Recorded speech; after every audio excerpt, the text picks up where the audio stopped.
Hello, everybody. I hope everything is picking up okay. It looks like everything's picking up okay, except for my music, but I can fix that, so no worries. Hello, welcome in. It's been a minute since we've done the Finder, and I'm glad to finally be back. And Yeah. unfortunate thing is that I don't know how many more of these I'm gonna be able to do on like stream wise, but they will be probably gonna be pre-recorded in the future. So more edited content, more like instead of like two or 3 hour long streams, it's probably gonna be more like half an hour to 50 minutes of like content. So at least that's the idea. So yeah, let's see. Checking my stream manager. Because I didn't have any of this open because I'm really good at my job. Yes, And I wander. Excuse me. Oh, let's see. Night. What's good, dude?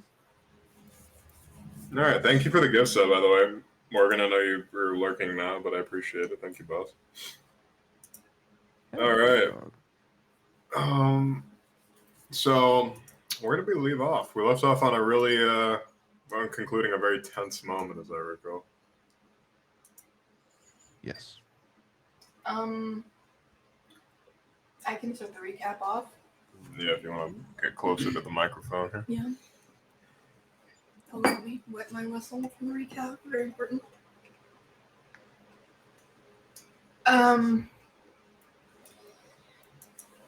So we received a tip about a job in a very suspicious. It was an apartment building, tenement building. I guess it would be more like upscale flats because it was in a nice part of town. Being run by a Floristinian fellow, so spicy French man, basically, who was having some strange and violent occurrences, and he was losing tenants. What happened was there was some very gruesome murders in his tenement building, and it came across our to-do list to be the ones to figure out that to investigate. And we got there. He was very stuffy and not super forthcoming, and we did the thing when he told us to shoo and come back in the morning. We split the party. Evelyn and Kaya stayed to sneak around, and boys took off. You said you wanted to do some snooping, and I said I wanted to prepare, and you were like, okay, you prepare. We're going to scout. And I was like, cool, they're going to scout. They're going to get some intel. And that's not what happened. That's how that went. We didn't just abandon you guys. We made a deal. We had a deal! That's fair. I can't see or hear on me, so I'm just going to refresh really quick. Yeah, that's like, do what you need to do. Also, I found out why I was fucking lagging so bad. It's because DarkTab was trying to fucking update itself in the background. No wonder I was that explains it. Okay. Life in the day of an average Steam geezer. Try to stream, downloading.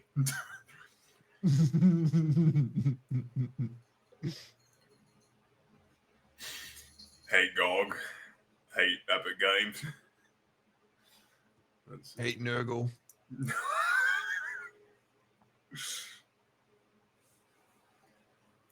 Hey Xenos, love me Emperor.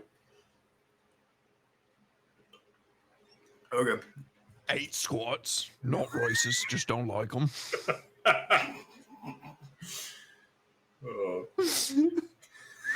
Speaking of squats, would you like to pick up the recap?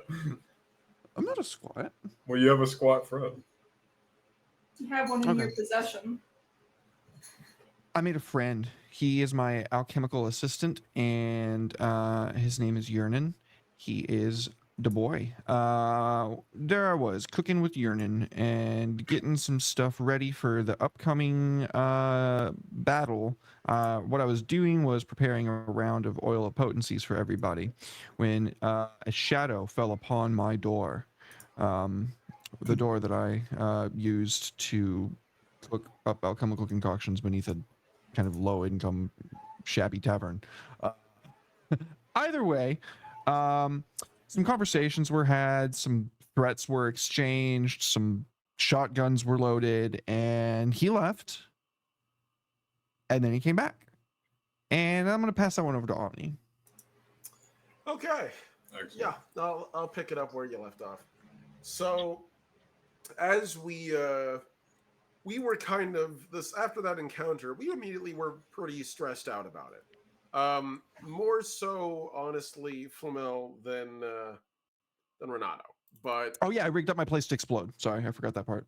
yes. And so the shopkeeper is our he's with assistant. us Yeah, now. He's groundskeeper. he, Groundskeeper. We pay Yeah. him. Yes. Now we're his debtors. Or you're his debtors. I was not part of this fucking arrangement. You guys are murder hobos with extra steps. Yeah, y'all literally just went from like 0 to 100. Let's burn the whole place down. I did it for his safety. I had no part of this burning the place down, though I do not disapprove of the action. So, My character knows about those guys. He did not want to fucking let them fuck around. Yeah, no, you're right. So we, after a couple of minutes, we're like, okay, so this Inquisitor is still around the corner looking at us, giving us the evil eye, which means likely we're in for a fight very soon. So Flamel rigged his place to blow, and we all moved as much as we could onto a cart and just booked it after we blew up the place and used it as cover to escape, after having gotten the owner of the estate to come with us, with the understanding that we would set him up with a job and eventually pay him off for all the damages. By we, I mean ye, but point made. So we began to utterly book it out of this place, and so began a very intense chase scene, which at various points saw the Inquisitor dehorsed, leaping off of the horse, jumping onto our carriage, fighting us on the carriage, and eventually, fucking ass. yeah, beating the absolute tar out of Flamel, and eventually had Renato grab the guy and Hulk throw him off of the back of the carriage as we rode away and managed to escape. But it was an incredibly tense fight, and we were lucky to get away, being perfectly honest. And as I recall, it actually took us blowing up some of our own stuff to do it too, like throwing out some materials to turn. That's true. Bomb. Yeah. So I made a big bomb and then I threw it. So that was pretty much it. We were pounding. We were hooves against, like, pavement. I want to say, but it's not pavement. Hooves against gravel, sprinting for the hideout to get there to be like, yeah, let's get out of the city as fast as possible, lose these schmucks, and get back up with the party so that they can find out that we now have an Inquisitor problem. And now we'll hand it back to you guys to finish your side of it. Only one addendum I want to make is that we also left evidence that it was actually the fucking Inquisition that did it, and I rolled really well on that. You did. That's fair. Alright. Guess I will finish this off. So Kaya was with Evelyn at the apartment complex, for lack of a better term. I had swiped the keys from the superintendent, so that way we could check out some of the other units where the murders had taken place that we were investigating. And in the first one that we went to go see by ourselves, I'll skip ahead, that's the investigating part because we didn't discover much from what I recall. We were attacked by the very creature who we were trying to investigate. I'm personally not sure what it was, some type of man-made werewolf, lycanthrope, not a natural werewolf. But I didn't like it, and it started attacking us, so I started shooting it. I didn't like it, so I shot it. And I kept shooting it until it stopped moving. And that is about all I recall because it has been a few weeks. So I apologize if I don't remember more details. No, that's a good summarization. That's what I was looking for. So very good. Everybody that's here obviously gets a hero point, but everybody that contributed Woo! to the recap, which is all of you, get a hero point as well. So. Woo! Awesome. Thank you. I got 3 hero points. I got 3.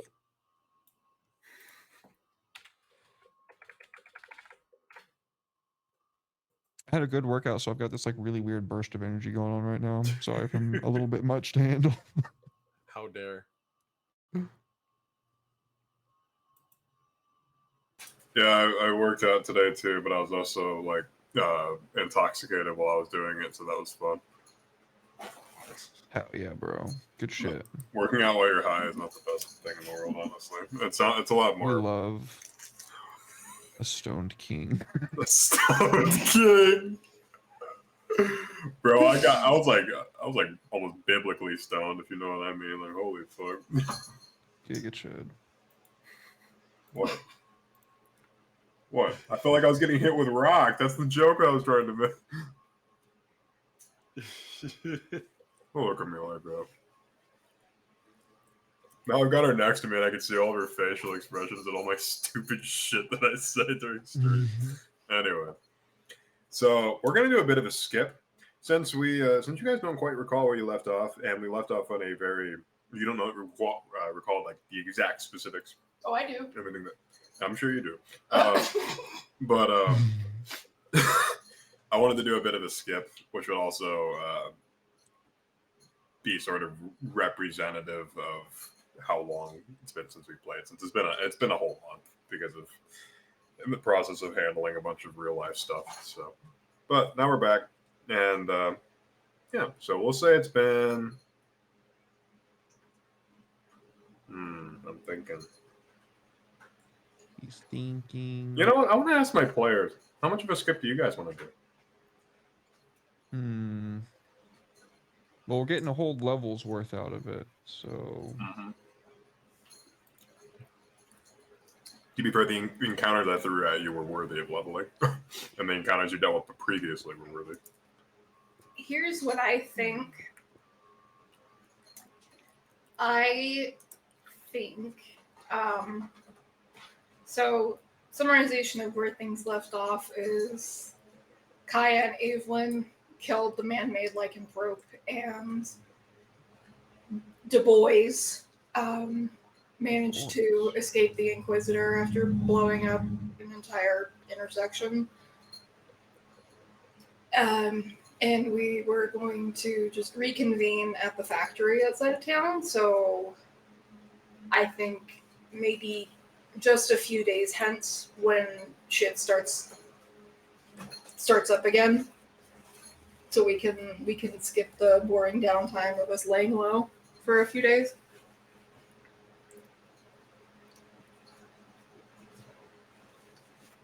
Yeah, I'm down with that.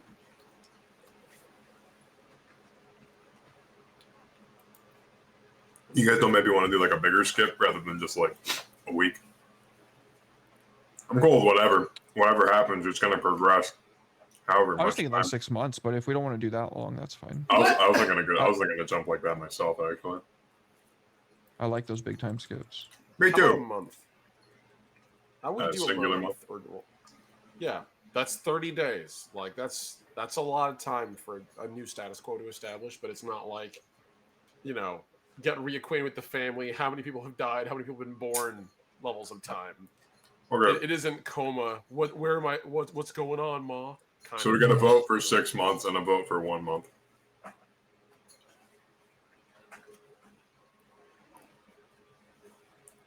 We had a vote for a week as well. I'm fine with somewhere around a month.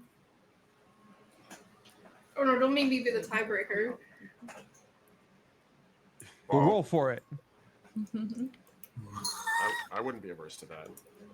Did we even choose what they represent? I'm gonna roll a d6, and that's how many months we're gonna skip. How's that? Oh no. That sounds like a smart idea. 4 months. All right. Second. So The alchemist has time. Y'all What? quit that. Yeah, I got time. But I'm alchemist.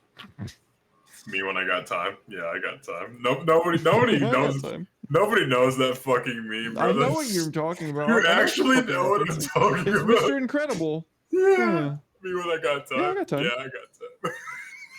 I did used to use that meme a lot. That meme was when I was in fucking middle school. Oh my god, bro.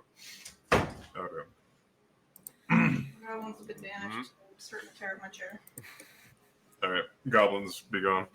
Okay, so 4 months. I'm trying to remember the season we left off, and I think it was spring, summer-ish. I think it was spring. Yeah, because there was a spring festival going on. That's right. Okay. So now it's Late summer. late summer. Yeah. So starting to leaves are starting to die and the like. So just barely starting to roll over into autumn. The leaves on the trees are still wholly green and ochre sorts of colors, but a lot of them are turning red, purples, and other quilt-like colors that the trees interwoven together. They seem to just kind of roll over the hills that go beyond Freeman itself. What little life is in Freeman in this highly developed, urbanized city is the trees are been long dead. So, in the meantime, since you guys have been sort of working, and this is sort of a background preface for your downtime actions, and we don't need to do like whole actions. You can just tell me what you wanted to do, and we can figure it out from there. Obviously, I want you guys to make rolls, but so the war has progressed as it always does, as it always seems to, and it's been stuck in a stalemate for the better part of almost a year, and it's rolling on and it seems like Gentrov is pushing Florestal further south, but yet again, they've reached an impasse. They're running low on supplies, and things, and this affects the economy of Freeman as well, it being a free trade city. So Freeman is more bustling than ever. The population within the span of 4 months has probably increased by 10 or 20,000. And those are just the registered citizens. So you can imagine that there are about 100,000 sneaking in or just getting in through other means, fleeing the country, fleeing the war. Regardless, you see plenty of wounded vets and stuff like that on the street and being forced to peddle to survive. And like the war doesn't seem to have any real end in sight. People are hopeful for them to eventually come to a stalemate, but given the circumstances, it doesn't seem like there's going to be a stalemate. And the war has been going on for the current year is 537, and the war has been this will be the 8th year. Jesus, that's rough, buddy. Yep. That's why so many people are going to free ports, just because they don't want to be on either side or be summoned to fight. Yeah. So, how business is moving. The church has seemingly disappeared from sight once again, but they work best in the shadows. So, while you may have sort of cooled off in the meantime, of just kind of like getting out of their eyes, you are still marked, and to be marked by the church is a very difficult thing to evade. So, working under the radar the best you possibly can. What have a lot of you been doing? And I think big here, because this is 4 months. This could be big personal. This could be big, I know like what I want. group. And if anybody knows exactly what they want to do right now, I want to hear it. You go, because I need to take my contacts out. I'm sorry. I'll be right back. No, you're good. Okay. I don't need to take my contacts out, but I do need to think about what I want to do. Oh, Cool. I've been thinking about this since we played last. Thinking about what I wanted to do with my next bout of downtime. Now that I'm level 4, I can actually justify this because the feat that I took is, number 1, reverse engineering. That's nice. the skill feat that I took. The second one is brilliant crafter. So I think it's fair to say in the 4 months of time I have reverse engineered the weapon that I have stolen. I understand it top to bottom. I could write the book from memory on it, and including my own little notes. And I have modified my weapon, as well as this is the big one here, the one that I'm probably gonna have to roll for. Found a way to easily produce not the same but similar styles of weaponry. That is to say, guns that our crew can use that use alchemical concoctions, bombs, what have you, and everybody can have access to, like, you know, fire gun, ice gun, acid gun, whatever they need for the job that they need. They need to break into something, they got acid gun. Now they can shoot through acid. They can shoot through metal doors. You know what I'm saying? Like, Yeah, breaching tools. Very effective breaching tools. I mean, tools for every job. So tools for every job. I will have you make a roll to see how well this goes. I have an idea for how to role play this because obviously gunsmithing comes with a multitude of different things that need to be done, including what you're doing in the background, which is far beyond gunsmithing. So Yeah. I got the know-how, but I understand. Okay, what do you want me to roll? Crafting? crafting, please. Yes. Sick. Okie dokie. Where's my crafting? I forget where things are. Okay. Any circumstantial modifiers to this? It is using alchemical stuff. Yeah, if you get any modifiers for using alchemical stuff, by all means. Sick. That's a +1. Let's fucking go. Boop. Oh, it's a private die. Ooh, wow. Is it bad? No, it's really good. Oh shit! Yeah. Let's fucking Yeah. go. Cannoli. So the 31. Are you trained in blacksmithing? Let me double check. Gunslinger dedication, alchemy. I know I took magical crafting, dubious knowledge, gunslinger dedication, and unconventional weaponry. So I know everything around this gun, basically. And then the new thing that I took was oh no, oh, fuck, I lie. I do have it. Special crafting, what's one of my bonus feats? Specialty crafting, blacksmithing. Cool. Let's fucking go. So go ahead and give yourself the smithy lore, and count yourself as trained in it. Pog. So you've read the book, you've reverse engineered this thing, you've taken it apart and put it back together hundreds of times in rapid succession as well. And you feel like you're ready to sort of branch out and make your own weaponry, but building a firearm from scratch, correct me if I'm wrong, but that is something that you've never done before. That's fair. Yeah. But you know how to do it. You are knowledgeable enough. You have read it. You have tinkered with this thing enough to know how to take apart a basic firearm and put it back together. But a point in the right direction, or perhaps a little touch of modernity, might help. So I assume you go searching for a gunsmith. Yeah. Probably. At least to get set up with materials. That's probably Flamel's idea. Okay. Forgive me if I keep muting myself. I'm literally blowing my nose with the cats. Good. Fair.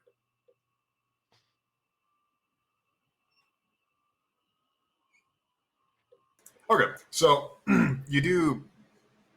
What kind of gunsmith are you looking for? Are you looking for somebody from Florestal? Are you looking for somebody from the north? So like the British region.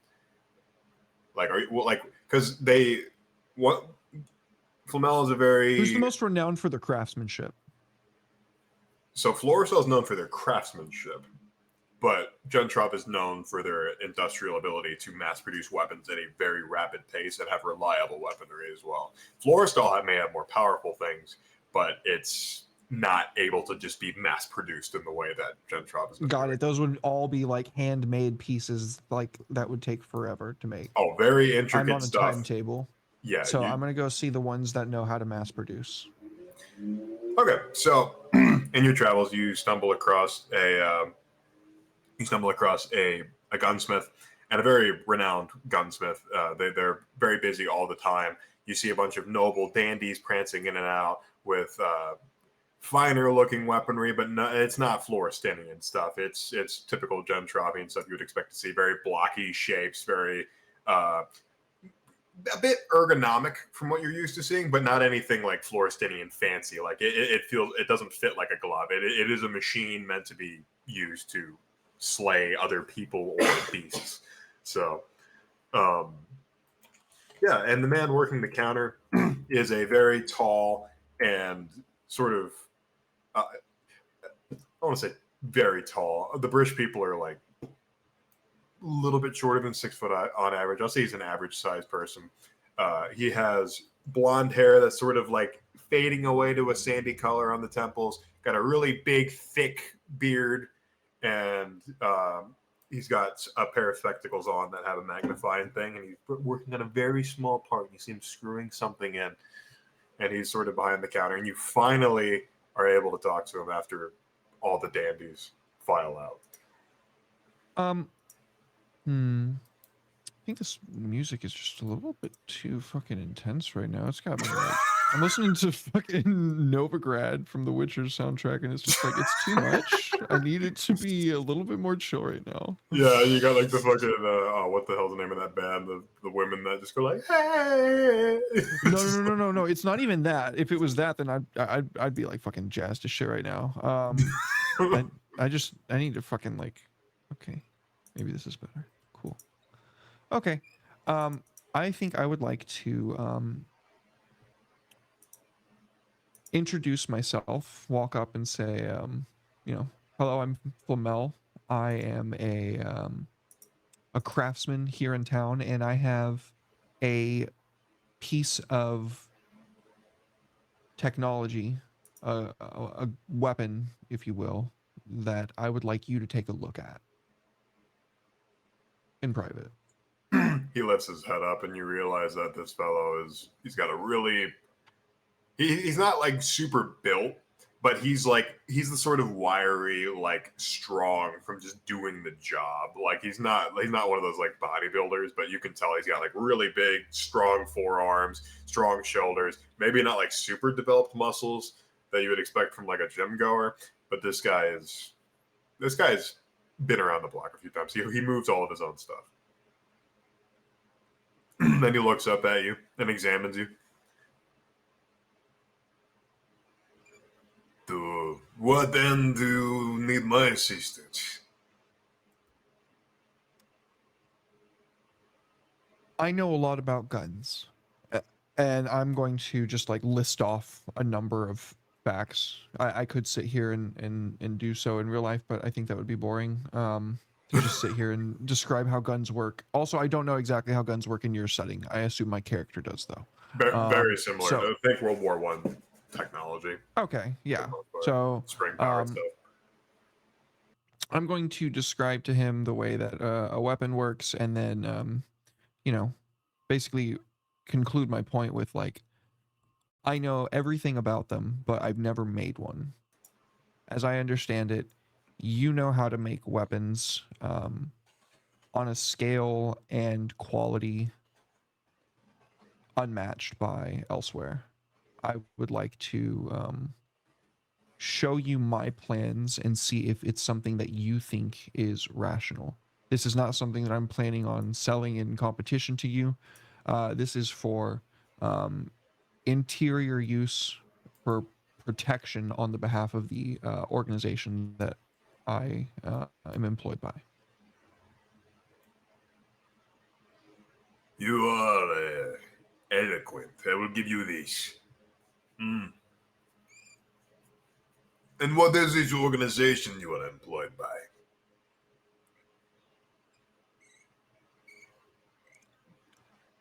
We're a protections agency. I see. Well, so you don't seem to want anything particularly fancy. You just want something effective, yes? Nod. He sort of starts stepping around the counter. Well, I often work for noble people. They want these fancy weapons, and I tell them I do not do these things. I am British, how you say. The idea of making a weapon for form over function, this is, I believe, a thing of the past. And this guy, he finally steps around and, like, opens a door. Why don't you come inside? I don't see... You seem very knowledgeable, perhaps too knowledgeable to be an apprentice of mine, but I would allow you to examine some of my work. In exchange, I'm sure you have some secrets of your own. I just kind of like smirk, and we like pan to the next scene where I'm like looking over his shit, and like there's just like my gun sitting out like on the table with like the lid off of it, and a few of the bombs sitting next to it that are used to like infuse rounds and stuff. I'm just letting him look at it as I'm looking over his notes. He just like, And basically the chase that I cut to is like, so fundamentally what I need to know is, do you think that I can make smaller, simpler versions of that, maybe with like a single magazine that our agents could carry in addition to their regular weapons as tools for their job?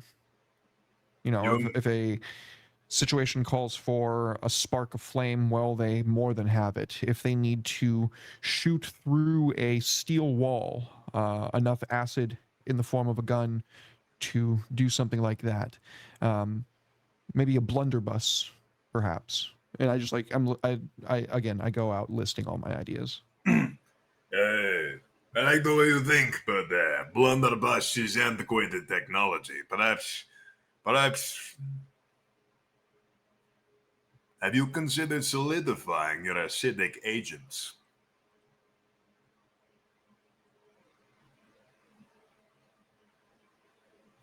I have the binding agent, but it hadn't really occurred to me before. I was worried that if I combined them, it might explode in the face of whoever fired it. Do you think that would work? If we are to, say, add some chemicals, I'm sure we could make something quite fierce. I know many inventors that have done, made weapons of war that are perhaps controversial. But these are weapons of self-defense. Different. We aren't mass producing for soldiers. Right. But what is your name, son? Flamel Flor de Llama. Yama, sorry. I forget. I don't know if languages do good. Spanish. Spanish. Yep. I did believe that you were from the Chile, though. I am Adolf Schmid. It is a pleasure to make your acquaintance, Adolf. Likewise, Shake young his man. hand. Yeah, give him a firm shake. If you would permit me, I would love to get access to the same sources that you have for materials to make things, as well as getting set up with enough goods to create a workshop that I can make these things from. How much do you think an operation like that would run me? And then we can just fade out as we start talking business. He would inform you that the best thing that he could probably do was, rather than trying to establish that idea of like you running your own like operation and like storefront and stuff like that, it'd be better for him to just order extra supplies and just like charge you the difference and maybe a little bit sick. of interest for the idea. Awesome. No paper trail. Yeah. So That's even better.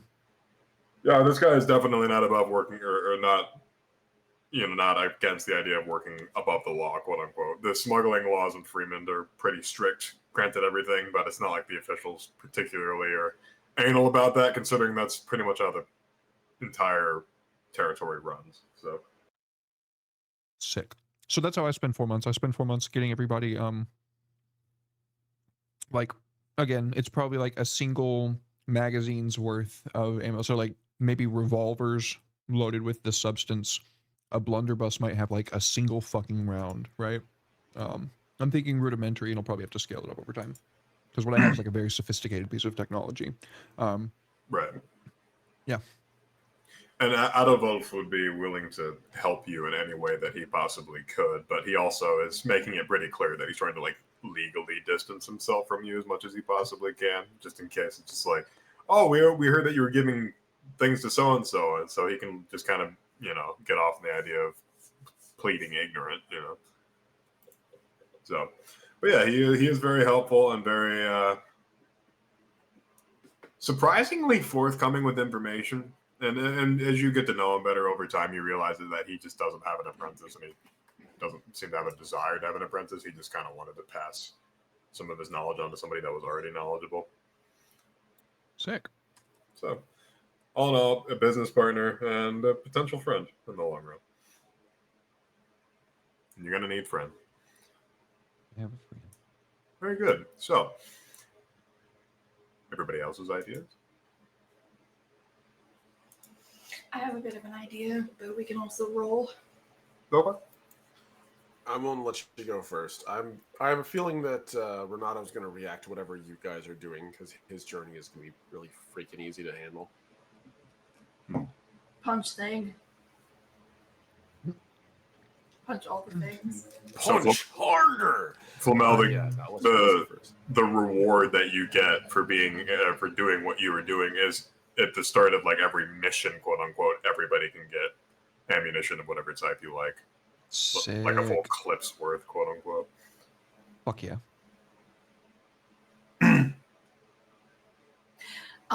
So I know that this is going to be very difficult and probably not go well, but searching for the church and trying to, make some headway on all of that is one of Evelyn's background goals, and they kind of put it on the front burner for her again with that whole exchange, burning down the inn and tracking you down, and the Grand Inquisitor literally asking for her by name. So, yeah. We're gonna try to find those guys. I'm gonna see what I can do. Okay. So when are you beginning this search, so to say? I'm gonna wait a few days until we've had time to lick our wounds, and we don't have as much heat on our asses, both from the church and from the city guard with that giant explosion.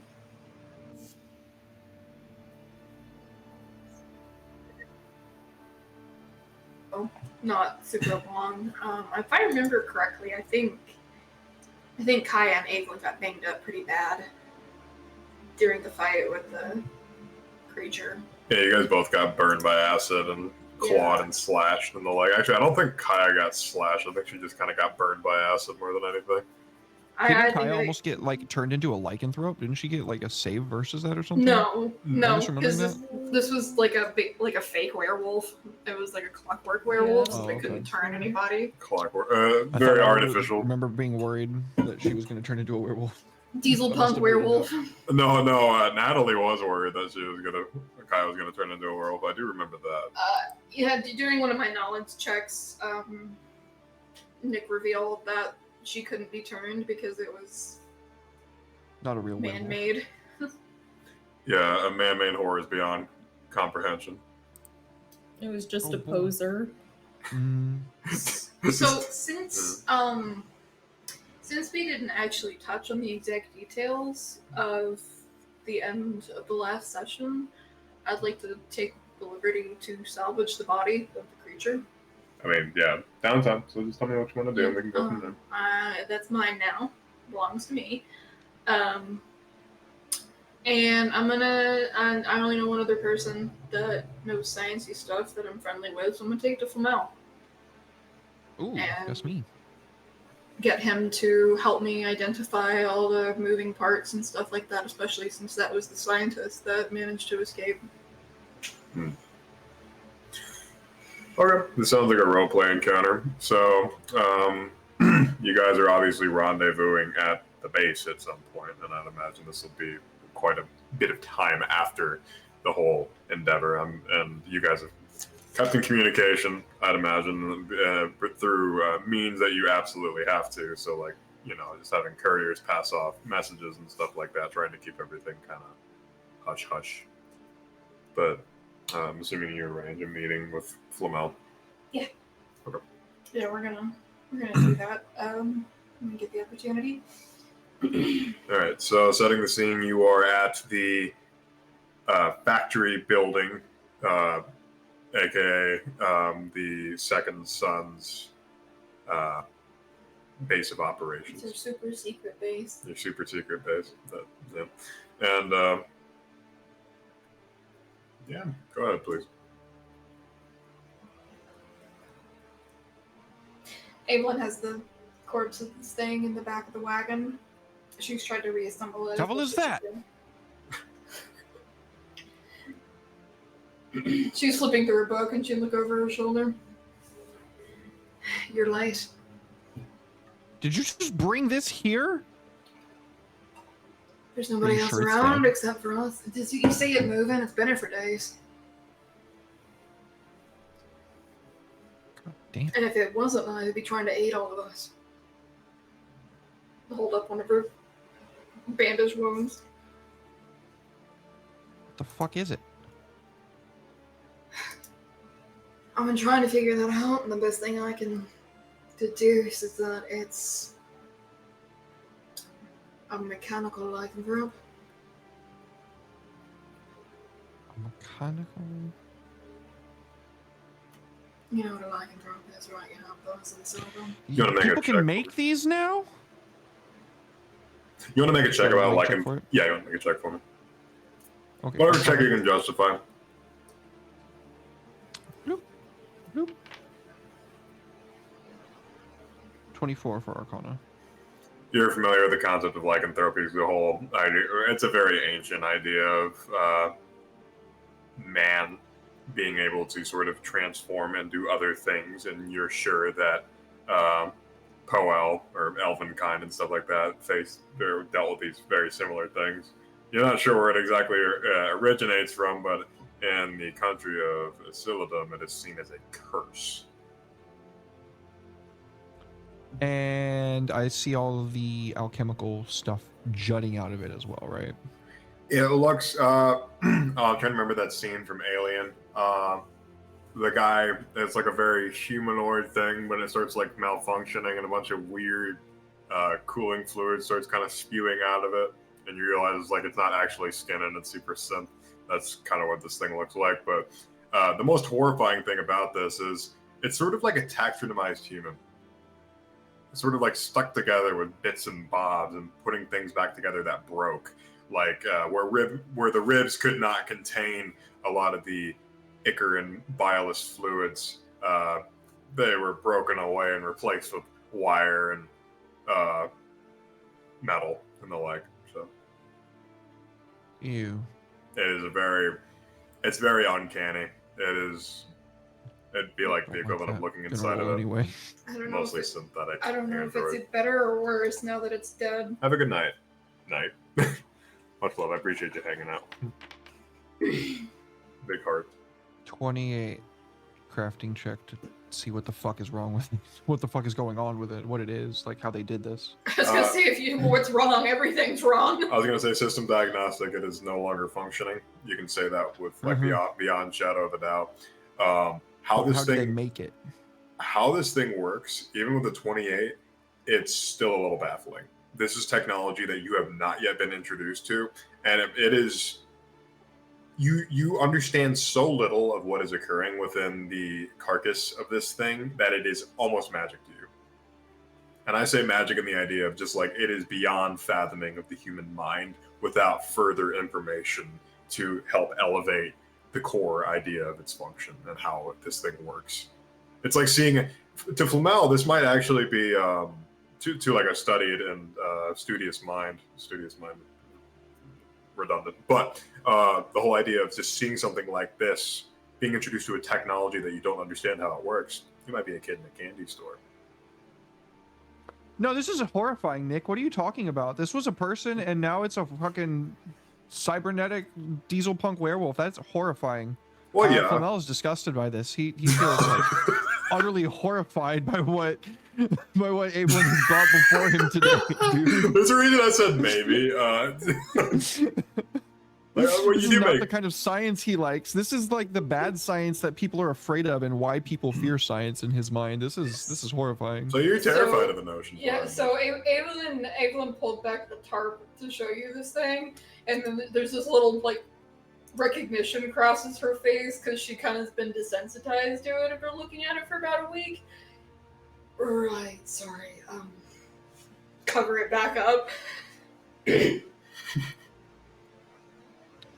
What the fuck did you bring to me? So this I is what fucking attacked us in the almost- tournament building? Oh, Jesus Christ. What? Well, you wouldn't say Jesus Christ. Some other Vordemo. exasperation. The equivalent. For Damo Yeah. Christ. Vordemo. Ablin's just like, who's Jesus? He's this new cool guy. You don't like him, but your kids are gonna love him. You get It's those crazy rangers, and he always brings the booze. He pisses wine, bro. It's crazy. It's crazy. My cousin saw him in Cabo. Anyway. Explicative. Yeah. So he's absolutely horrified by it. He figures out as much as he can about it, which just makes it even worse. And I would say that you thoroughly ruined his day. So the thing that you do understand about it is that these tubes are meant to function as replacements for all the things removed that would have been core to being a natural being.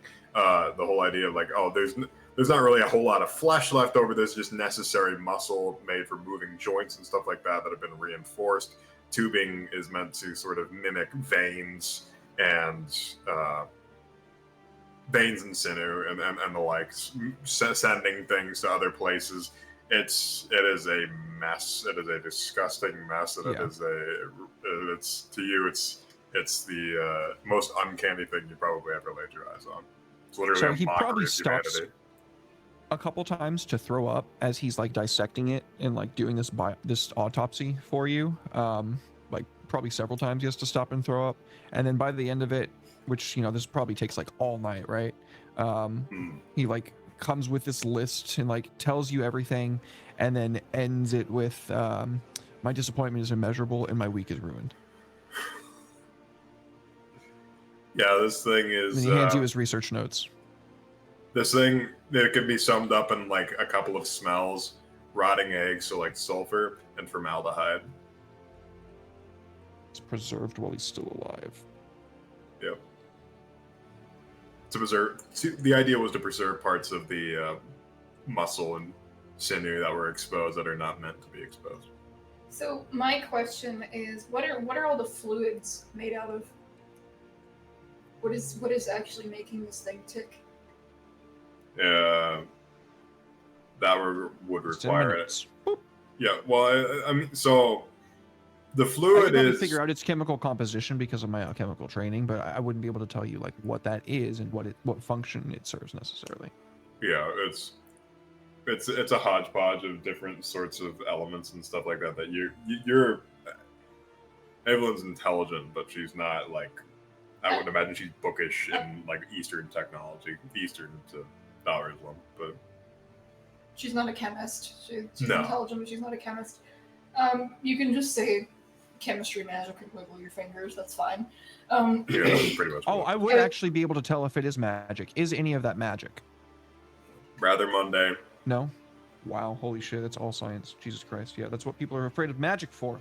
Assholes that made it. Well, I was gonna say they're afraid of magic because they don't understand it, but given that the church understands this magic, it has then become science. And if they understand it, they're no longer afraid of it. That's part of their philosophy. Yeah. See, even if we do understand this thing, I'm still fucking afraid of it. So, Yeah. Oh, Flamel, you swear it's twitching while you're looking at it. It's like open and shit. Yeah, it's like all open. The Five Nights at Freddy's music starts playing, just like do do do do do. Fucking Toreador in the background. So, okay, so I guess maybe a better worded question would be: are any of these fluids, do they function as fuel, like coal? not in the way that you would imagine. Flamel, you'd be able to sort of analyze it, not quite at a molecular level yet. But the whole idea is just like you would. I'm just using coal as an example. I'm not saying like are they actually I'm saying like are they consumable fuels? Because if that is the case, then she could find out where they're sourced from and maybe make a connection and Good. find the lead. Consumable in the way that Like gasoline. less like gasoline, more like weirdly natural things, like consuming nutrients and stuff like that. No, I get it. I'm saying like is it just a consumable fuel? I'm not. And the same way food is for Yeah. humans. It's entirely in a liquid form. So I guess you could say this thing's on a liquid diet, but it's sort of Feeding this thing green smoothies. yeah. The way this thing functions, it would take weeks to completely dissect this thing and like. I'm glad Omni left. You're muted, buddy. I know. At least once per session. It did tickle me. Yeah. But yeah. Okay. Well, if we could source the fuel or any of the other of the components, that's where my lead could be. So could I maybe make some type of check or perform some type of downtime action to make that connection? Is this what you're going to spend your 4 months doing, or is this? Well, I'm going to try to find the church in Fremont, and mostly I want to find out who made this thing, why, and how. So that's my overarching goal right now. Okay, so what's your goal right now with this check that you were going to make? I wanna find my first lead to accomplish the overarching goal. So like maybe find the source of the fuel, or You got to make a perception check and add your perception bonus for whatever it is if you're following the lead. Yes. I don't know what it does at 4th level. I don't know if you get an improvement or not. That's gonna be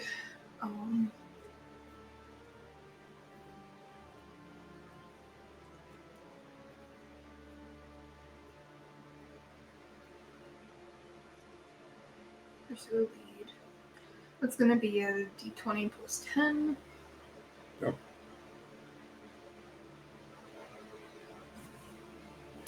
$27. Nice. We are visually at that level, quote unquote, where people are rolling high. And we're only level 4. Consistently high well. Yep. Well, no, I actually rolled a 17 on the die, so Yeah, it's still. another plus 10. Plus 10 is nothing to sneeze at. So, looking at this thing and taking it apart, a lot of the mechanical parts, you're able to identify it as the craftsmanship, and Flamel will be able to aid you in this endeavor.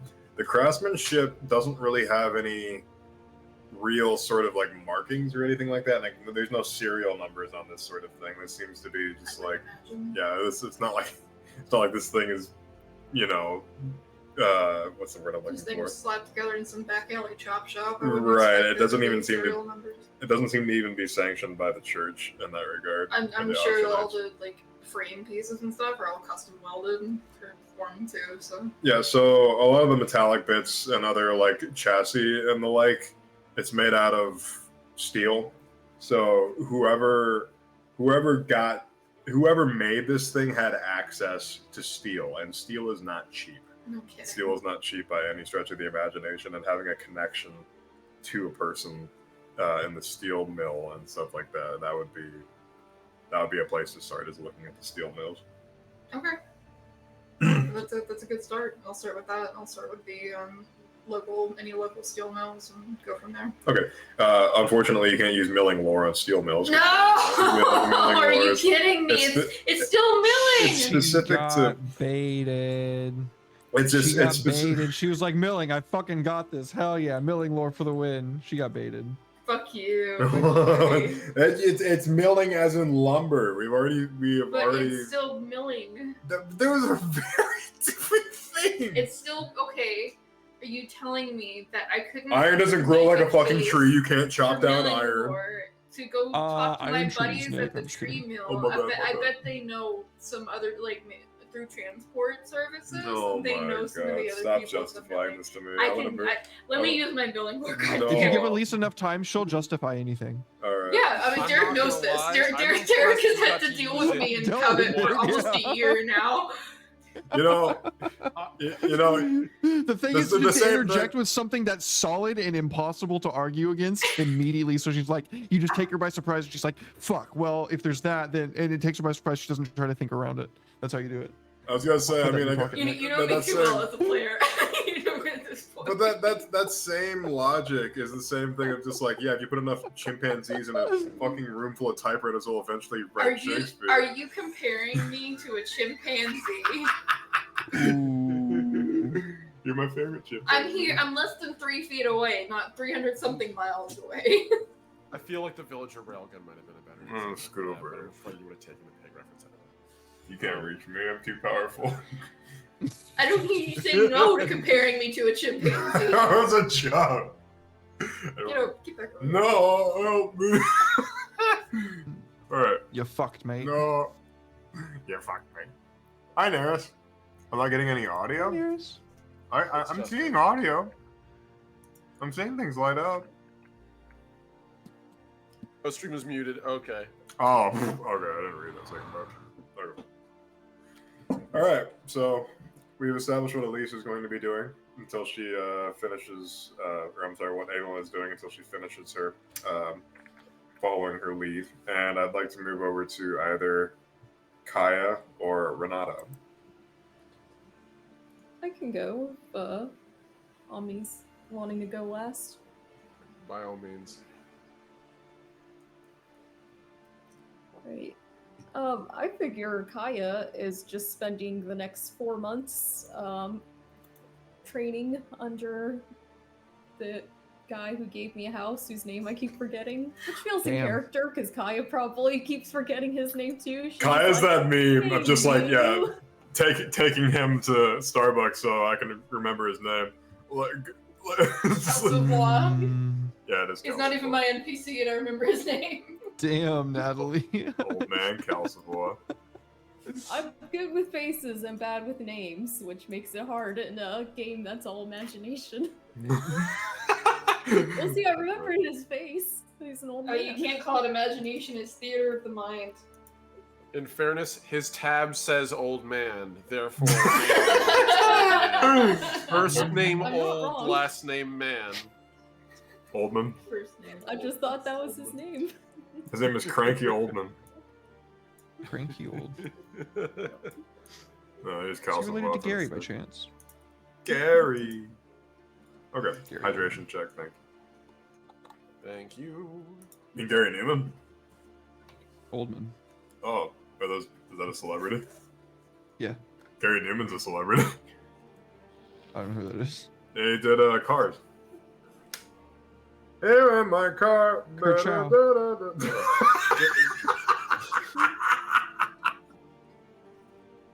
Oh my god. He broke Nick. Have you ever seen this fucking meme? All I thought of was that meme. It's just like, you guys ever seen lightning when it's like completely clear outside, and then it's like brings the fucking little car by, and he just says "good job." Oh, I'm fucking crying. This is the content I'm here for. For show. Like how you said Kurt Joe, not even Cut Joe. Anyway, Natalie, you're trading under Calcivois. Yes, training, and then also, if possible, I'd like to get some type of title going for myself. Oh, know, Maybe become Lady Kaya. of course you Just would. for a little extra pull in the city. So titles in the like are in Freeman isn't sort of obligatory to any sort of real monarchy or any sort of like feudal sort of status. Your title is sort of Okay. earned by the actions that you take. So the actions that you and you've kind of already made a reputation for yourself in the upper parts of the city for being absolutely brutal. Yeah, you So murdered that one guy. yeah, you murdered that They one guy. must fear me and respect me. So I'm off to a great start. So you are training under Calzavois, so he's going to be teaching you things other than just like thievery. He's not much of a combatant. He's gotten far too old for that. He's never been a combatant, to be fair. He's always fought with a pen, and he's always stolen with the pen. So he's going to be teaching you philosophy, like I said. So you can. We're going to give you some lore skills. Okay. A lore high society is going to be one of them. I'm going to give you training. It's fancy. I'll take that.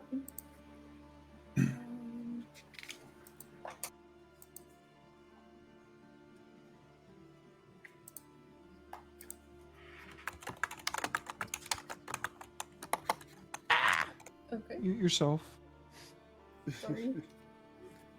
Click clack. I was typing something out. Couldn't think of anything that rhymed. I'm not gonna lie, it always does make me think a little bit of like the keyboard mashing cat. Yes, he's like the Oh, movement yeah. of. I love that one. It's a classic. Alright, so I got some lore. Mhm. And then, so there's not really some type of title or honorific I could get where I could introduce myself as I'm Lady Kaya, and people are like, oh, you are above me. Are you above me? Now you see what Natalie's wish fulfillment is. Now you I- see what the power fantasy is for Natalie in these games. I was about to This is say. my power trip. I'm to yeah, be I'm sensing an a trend aristocrat. now with Kaya and with Zarn. I imagine Natalie walking into a fucking like a McDonald's being like, "Hey, I work for the government." They're like, "Oh, you're above me. Hold on." It's- Bro, I had to That's explain to funny. Natalie the other day that mages get their powers through wizardry. They're not like sorcerers. And she was like, no, but like they're innate to me because I'm so awesome. That is You the study. perfect energy. You're I not a love that. sorcerer. That's the only time that happens. You're literally like that kid in school that just like never fucking studies and they still manage to get like a C on the final, and you're just like, yeah, it just comes naturally, bro. I'm just that smart. I'm just not good. Hands up for the I was classified as gifted, which means I rocked through grades 1 through 6, and then afterward it was all disappointment. Let's go. Righteous. Don't call me Yeah, out I like got that. Holy fuck. really tired of school really fast. Me too. Anyway, so the title that you are, so to have a title such as like lady, you'd have to own a good amount of land. And even then, people that recognize you as a noble would refer to you as that title. The much cooler and better route, especially considering you've already begun the path, begun this path, you could always earn a title by being ruthless or earn a nickname, which is very similar. It also holds just as high esteem. Kaya the Blank Kaya. or Kaya the Heisenberg. killer. Kaya the Killer. Something. I'll go up Heisenberg. with something better. Did you say Kaisenberg? I am the one who Say gets- my name. I am the one who I- steals from the old man. I hate that. We have to cook Flamel. You know, I was thinking Magic. of making a Heisenberg meme with like putting Derek's character's art over Walter White's face. Oh my god. That's yeah. the trick. As the campaign gets over, the hair on Flamel's head is going to slowly migrate away until he's completely bald. Until he looks Oh, no, I exactly wanna play like. bald. Don't play ball. I don't want to play bald. That's my fantasy, not being bald. Male Fantasy pattern fulfilled. baldness is a killer, guys. Don't, I'm sorry, yeah. darling, I keep piping it on you. No, it's just, Sorry, we're in a mood tonight, folks. yeah, we're in a goofy little silly mood. Forgive me. So, how do you want to establish a reputation in order to gain a title? Like, well, I say establish. How do you want to like put the final I nail think his name's- in the killer coffin?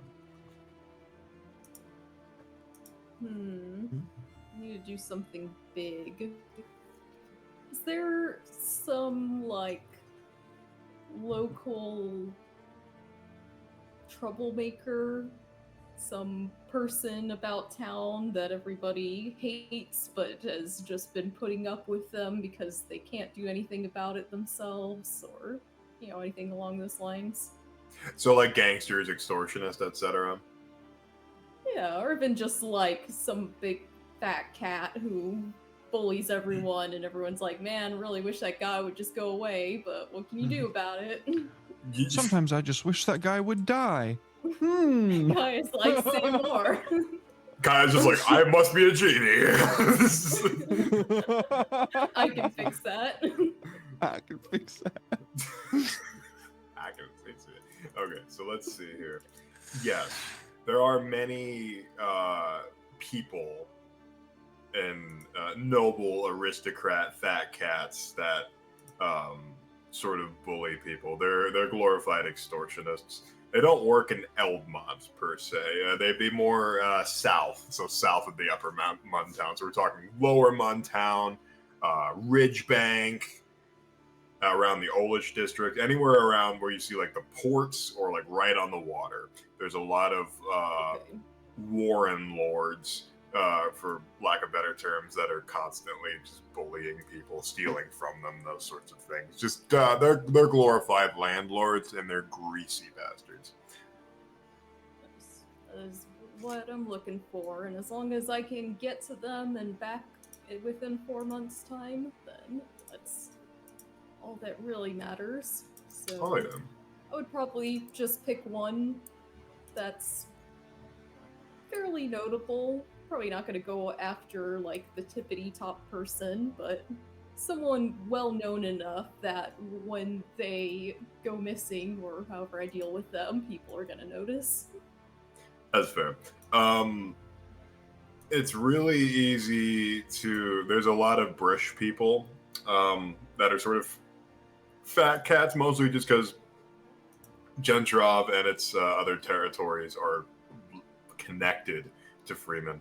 So a lot of people a lot of the rich folk were just like, ooh, money opportunity. We don't need to be mercantilist anymore. We can be full-blown capitalists and just work for ourselves. So they took that opportunity in a heartbeat. So instead of earning money and giving a good portion of that money back to the country, they give it back to themselves instead of back to the people. There is a huge problem with that. And it's not like a lot of people have the power to stop them.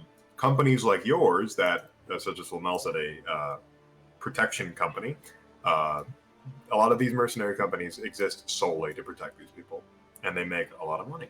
So, in that regard, there is a fellow with a very big, greasy fellow with an unkempt beard. It's just sort of like, well, unkempt mostly just because he doesn't know how to properly take care of it. He just oils this big, nasty, like possum hide of a beard. And Yes. The bigger, the greasier, the better. oh, Stop. don't clip What that. Is that true? It is now. In mind. Big and greasy. Just like I like my Ooh, pizza. that's greasy. Oh. I just keep every time you say greasy, I just think of Trailer Park Boys. Mm-hmm. Oh, that's greasy. So, a fellow from Hafir, which is a brokeaway annexed Brish territory. I'm assuming you're going to do some background research on this guy. Kaya doesn't seem like the idiot that just sort of would rush into a Yeah, plan no, I like would. this. Take him out, make sure that he is actually someone worth targeting, if it's just someone who's, I don't know, maybe just doing a little bit of unsavory business, who am I to judge? I do unsavory business all the time. But if it's someone who's actually extorting people who shouldn't be extorted, I'm more of the Robin Hood take from the rich type of person. So I will look down on the people who take from those who already don't have a lot. And then, of course, make sure that I know who's protecting him, who's around him, the schedule. That way I can attack it at an opportune time and with the right amount of backup. This guy is very typically just like an absolute sleazebag, treats his tenants like absolute trash, uses them, extorts them, does all sorts of shady dealings, and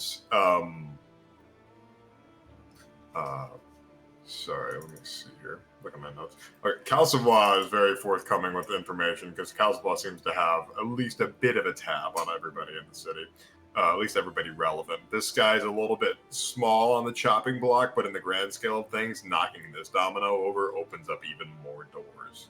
So if you, the whole idea of like when it rains, the worms come out. So if you make it rain, the worms will come out and they'll be a lot easier to pick off one by one. So starting with this guy, whose name is Gisfrid, and Gisfrid he does not have a surname. He is of Hafir, and they do not have surnames there. They all consider themselves children of Hafir, who was a long, very, I think it's a nearly 600, 700 ancient tribe, 700-year-old tribe that came over and, sorry for lore dumping. So, I like lore dumping, sorry. So, Gentrov, its name comes from the Gentrovich clan that came from the north. The Hafir clan happened to be one of the many clans that came over from the north, and Gentrovich challenged Hafir because Hafir did not want to unite with the Gentrovich clan in order to sort of strengthen themselves against oncoming forces and stuff like that. So Gentrovich, by force, the clan killed the leader of the Hafirs, took his head, and forced them to sort of join up. And they have a very tumultuous relationship over the past 500 years of sort of breaking away, coming back to, breaking away, coming back to. Currently, with the war standing, they are annexed. Regardless, very much like the North and the South, the Hafir hold a very serious grudge against anybody who thinks that Gentrov is or the Gentrovich have like a sovereign right to rule. But like I said, your target's name is Gisfrid. Only name he has. Gisfrid Hafir, if you want to be more specific. And he has specifically come here to profit off of essentially off of the suffering of others. The whole idea of just charging people, keeping them in inhumane conditions, etc. He has very awful reputation, and he is not the bottom of the totem pole. He is the bottom of the big wigs totem pole. He's a part of a bigger. He's the playbook. scumsucker. Yeah. So taking, like I said, worms and rain and all that. The guy's not going to be easy to take out, though. Well, that's fine. I don't want easy. I want dramatic. I want that scene where he's sitting at his table with his stacks of coins, counting them, and he says something like, "Go and charge the people more money." And then I kick in the door, and I'm like, "Not anymore." And I shoot him in the chest. Falls onto his stack of money, and his guards jump up, and I fight him off, and then, So it sounds like you want to be in a scene from Scarface, and I'm not against that. So funny thing, that's how you want it to go. The dice may not agree. Let's That's find how out. Kaya's planning it in her head. If you Oh. you want to make some sort of check for me to see if you can like get some more information, like i.e. finding an address, finding a place where he frequents, maybe even the company that is his protection racket. I feel like maybe society. Society because would be I could very just appropriate. Be, asking around on the down low. By all means. Oh no. Well, I mean, it's not terrible. I'm a little rusty speaking with the commoners, being practically a lady myself. Yeah, there's a couple of people down in the Warrens that sort of just like, they don't give you hostile looks. They're just sort of like, "What are you doing down here, lady? Like you don't belong here." And then some people hear the name that you're mentioning and they're like, "Oh yeah, we don't want anything to do with that." Like they just seem so beaten down that they don't even want to try to push back against Gisfrid and whomever is above him. The whole idea they've just been extorted into submission.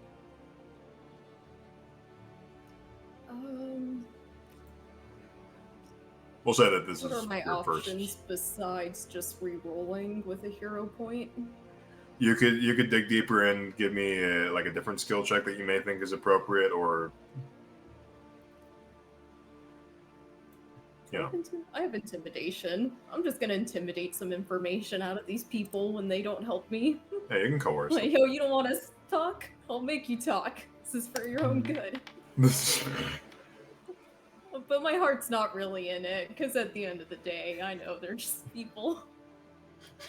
But I'm gonna try. I'm gonna re-roll that. But somehow I muster up the strength to rough them up enough for them to. Rough up those peasants. Good job, Natalie. You really showed those fucking peasants what for. So Just shaking them like, this is for your own good. Get about this. This hurts me more than it hurts you. You broke my wrist. Oh, no. So I'm being repressed. a woman eventually. What are you going for you? A woman eventually cracks after you're like assailing her husband with a verbal onslaught and perhaps a bit of physical threatening, and she steps Slap in. them around a little.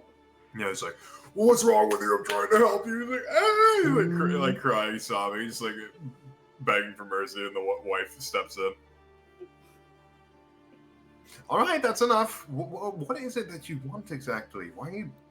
She's like puts her hands on her husband, like, "Why are you such a? Why are you the way that you are?" Grisfried, where is he? Where can I find him? Grisfried? What do you want with him? I'm asking the questions here, or shall I rough you up again? Her husband sort of like balks, like, "Please no." Now, there's no need for anything like that. I'm not sure what you're playing at. I'm assuming you don't like this Grisfried.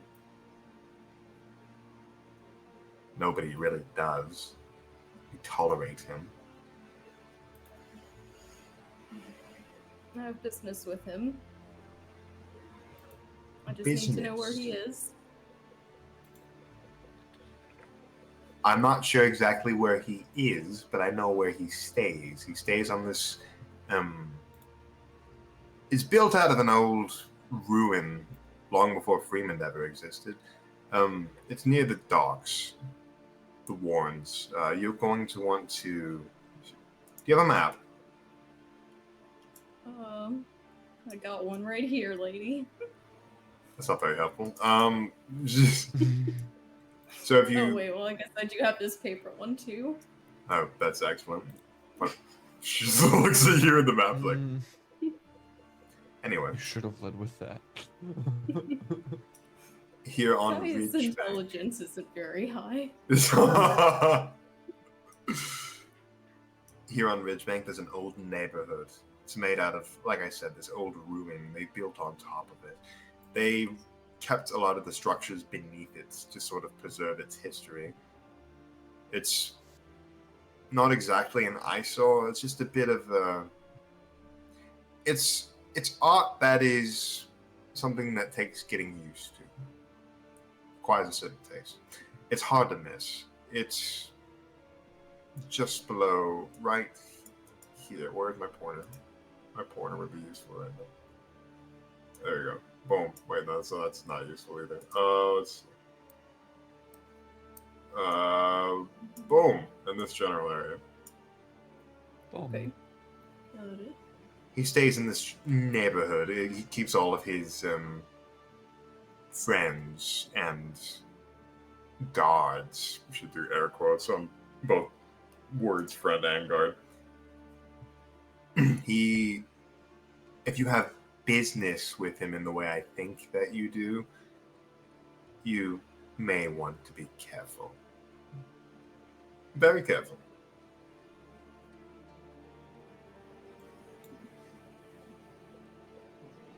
He is watched over by a mercenary company. Ooh, mercenaries. Oh no. How will I ever deal with that? Is that everything, lady? I really have to get going. I just need to know where he is. That's all. I've given you a location. I wish you well. Hmm. And I hope that you come to your senses. These people here are so chatty. Goodbye. Enough Guy's talk, let's do literally it. just like, is this lady gonna stop talking? I know where he is now. I can go kill him. Let the man give his Like exposition. tuned out right after she pointed at the map, like he's here. Yeah, she's just in kill mode, and then she just like turns and walks away, and you can hear the woman just like say a prayer for him. Okay, and you are on your way towards your mark, and I think we'll move over to Renato in that regard. All right. So, I've been sitting here thinking about what we're gonna do. What's Renato up to? So I figure it's two things, and I'm tying this a little bit into the upgrade that I've taken for him. So, Renato is a craftsman. In addition to being a man who enjoys beating people to death with his bare hands, he's both sides of that coin. You know, diverse character, and so we focused a lot on his ability to kill and a lot on his building of furniture. But I think after everything that's happened, he's realized that probably he needs to bring both of those together. He can only run from his skills as a craftsman for so long. So, I have bought Renato the snare specialist, the snare making specialist ability, or feat.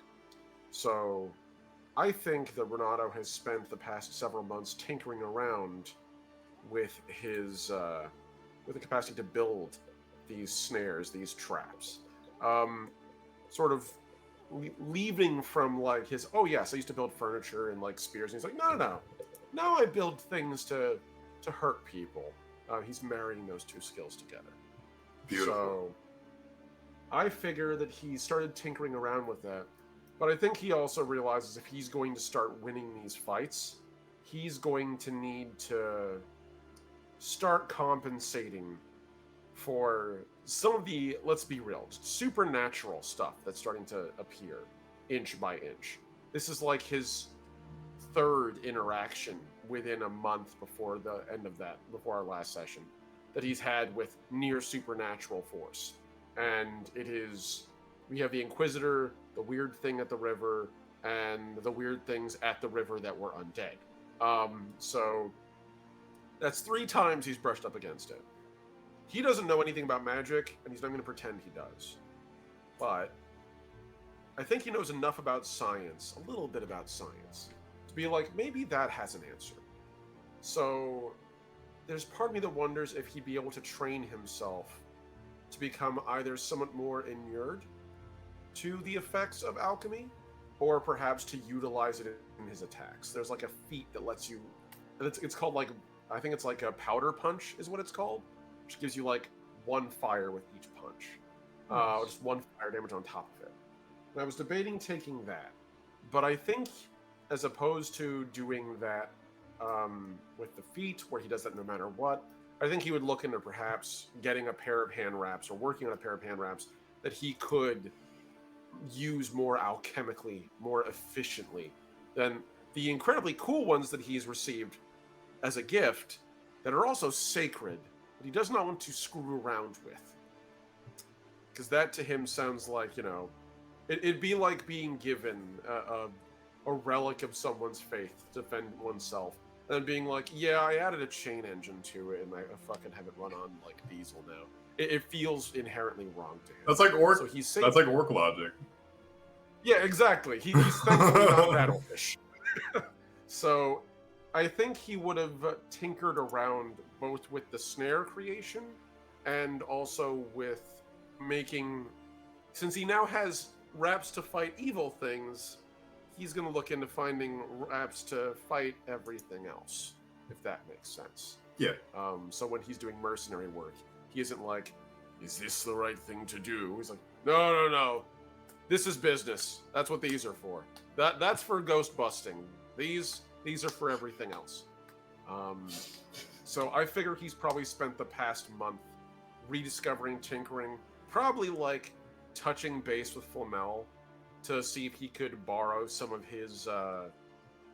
Flamel's alchemical agents, the poisons and the explosive powders he can make, and see if he can make a pair of wraps that not only will absorb those, but perhaps emit them.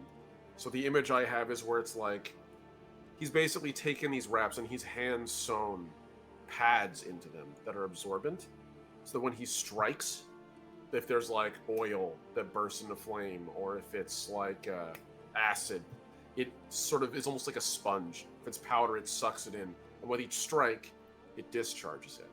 And I don't know how he would work on that, but like how he would fluff that out. But that would be what he'd be doing, just like slowly creating this thing as a basis for what he would make in the future. Okay, so so you want to invent something is essentially what you're wanting to do with your downtime. Yeah, something primitive but efficient.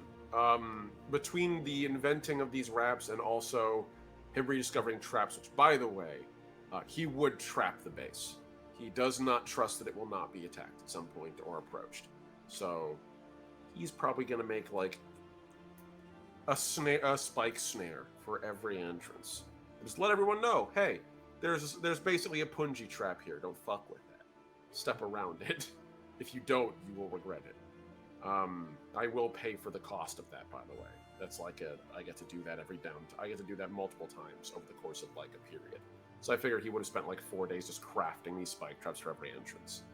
But after that, it would just be like rediscovering the art of sewing and, yeah, trying to invent this thing. Right on. And Okay. I figure Flamel would probably be the dude he'd want to talk to about this. I can Possibly fix that. also our new big beefy friend, since she works with black powder and would know its properties a little better. She does, indeed. I'm just trying to find... Yeah, let me pull You'll her up never real quick. find. Mechanically, the closest thing I could find to this was knuckle dusters. I just want them to not count as a weapon. I want them to count as hand wraps instead of just traditional knuckles. Oh, yeah, that's... All time. Let me show everybody Dren again. Dren's... Are you having fun? Yeah. It's all. That's not Tom Jones, is it? I don't remember who that is. Dren. Yes. My Herbo that I based off of Millie from Trigon. You know what the funny thing is? I thought you were going to say Millie from Hell of a Boss, and I would have bought that too. This is pretty fair. I like that. So, Dren is definitely... Between Dren and Flamel, you're going to get all the information that you could possibly need, perhaps even more, about making and working with sort of black powder technologies, knuckle dusters in that regard. Flamel is currently learning about firearms and stuff like that, learning even more about firearms. This is intricate firearm work, but Flamel would be able to disclose some of his own secrets and perhaps... Hook you up with stuff that I'm working on too. Yeah, I was going to say, he could definitely hook you up with the stuff he's working on, and he can also help you out with information that was gifted to him by Adelwolf, and Yeah. so on and so forth. Hell yeah. Give you I a homie figure- hookup. I figure, yeah, he'd probably just like straight up approach you, Flamel, at some point and just be like, "So that black powder, you wouldn't mind if I get a small sample of it, would you? Like, say, 4 to 5 tablespoons, quarter of a cup." After what you pulled with that Inquisitor, you can take whatever you want. He would We're immediately. friends. First reaction would be yes, and then he'd immediately pause and be like, "Do you have anything I can take it with safely?" I mean, it's just black powder, so just don't expose it to open flame and you'll be fine. And just hand him like a burlap sack of it. Yeah, this burlap sack can blow your entire arm off. Like best case scenario, if it accidentally goes off. Yeah. He just sort of looks at it. So, for your rifle, your weapon, Mhm. how do you trigger it, if I might ask? It doesn't actually fire like a normal firearm. It uses whatever the bullet uses as a firing mechanism. So if it's using an acid, it uses a like an activation solution. If it uses fire, well then it uses a phosphorescent like powder substance that is similar enough to how a regular gun shoots. And then when I'm shooting a regular gun, I'm never shooting a regular gun. I'm shooting these, and I hold them the swirling like metal thing. The oil gun. So all of them can be triggered by just basic physical force, right? Like a pin or like a flintlock mechanism. Just strike it hard enough and it would activate, right? Nothing fancy about it other than that. You'd think that, but that's actually what I spent the last like 2 months trying to figure out. And I can hand you my notes, but I don't know if you'll be able to make sense of them. You know what? Just give me a day and I'll be able to give you like a translated version that'll make sense and like tell you what you need to buy to like make it happen. I'm more interested in if there's a way for you to make it less potent, but less stable. Less potent and less stable? You'd think it wouldn't go in the opposite direction. You'd think that, but well, let me just show you. And he's gonna take out some notes, and this is one of those moments where he's like, this is a thing he has not shown you or talked to you about at all. And in his back pocket, he's got a little like hand pressed like paper pad, like, and the paper isn't really, it's really more like a papyrus kind of thing, made from pressed leaves that have been dried out.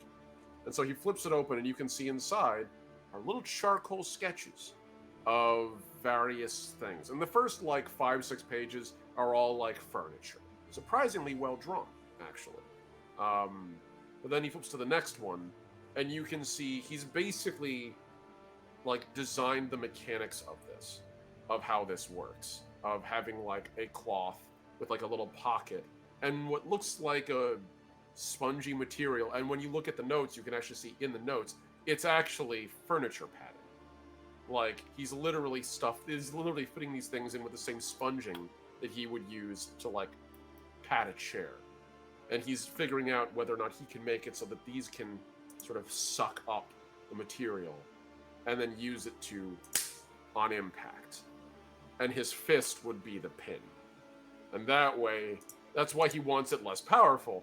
And at this point, I'm just going to assume, like, after you see these notes, he sort of chimes in, like, and that's why I want it less potent. I want to set off the discharge myself and not lose a hand. I think you're going to lose a hand either way if you do this, but far be it from me to tell a fellow man of science what to do with his God-given right. So, well, I'm assuming the two of you are at the base of operations discussing this. Oh, fuck yeah. Yeah. I assume that's the only safe place for us to be right now. Out in the street having this talk. So I need an Hey, illegal Inquisitor. firearm. I need something Hey, that could Inquisitor, literally you want to just... join compare notes? I want to kill somebody with a punch. Guards look over at you like, oh. I want For to punch something protection. so hard it explodes, and I want to do it reliably because now I'm hooked on that. Now that it's happened once, it has to happen again. Oops, I got addicted to blowing people up with my fists. It's a good And addiction. this is how Space Marine Power Fist users begin. Yeah, no kidding. Fucking Marnius Calgar would be like. So yeah, no, we'd probably be back at the base for this. So, Figure in the workshop. so the massive hype trot, ob trot woman would make her way over as she heard talk of explosives and all sorts of mechanisms and the like. And she'd been hired to protect the place and stuff like that, but she was also helping Yurik and Vitamir help put the place together and make sure it's like structurally sound, separate rooms and stuff like that, etc., get everything organized. She is a very large creature, so she's able to move things around with great ease. Creature. She's a very large creature, dubious in nature, She's a very icky, large. icky, no good. What is wrong with my brain? Why am I the way me. that I am? It's me. I wiggle my way into your ears like a tumor, and you can never forget the stupid little things that I said. I'm a disease. So, Dren approaches and looks at the two of you. I heard that we are talking about weapons. Oh, Dren, good to see you. Yes, I was thinking of this. Then again, take out the notes and just... I think if I make a leather padding on the inside of the wrap, enough density, put that sponge on the outside and a softer cloth on the exterior, pores in it, I can run my hand through this chemical, or the wrap through it, soak it, or fill it with powder dust, and then, well... Blow people up. Or melt Like a them with gun acid, or set them in on his fire. hand. I told him You he was going to said- blow his hand off. You say it's impossible, but I've known I didn't say brawlers that. I've known brawlers who can do it. Coat yourself with a fine enough saltpeter mixture on your hands, and you can cause flashes of fire without hurting yourself. Oh, but why stop there? Why not? I don't know. No, Swing for not the fences. fair. Then he turns to Dren. And you're very experienced in the use of it. I wouldn't mind your input on what you think of this, or how I Well, can improve it. You two are very... She looked between the two of you and like she's trying to say something but like not sound defensive when she's saying it. Human. My ancestors, when they were fighting the British 300 years ago, they used similar tactics when they grew desperate. When they were faced with British war wagons, they charged with essentially a bomb on stick. It worked as well as you would expect. It blew up the carriage, but blew up the use of a bomb on stick. So, I believe that there is a better way to do what you are doing, and I believe it would be a blasting plate. Listen to the smart lady. Sort of a curled plate. It would have to be shaped almost crescent-like. It would direct the force of the blast in the direction of the person that you are wishing to do the harm upon. Interesting.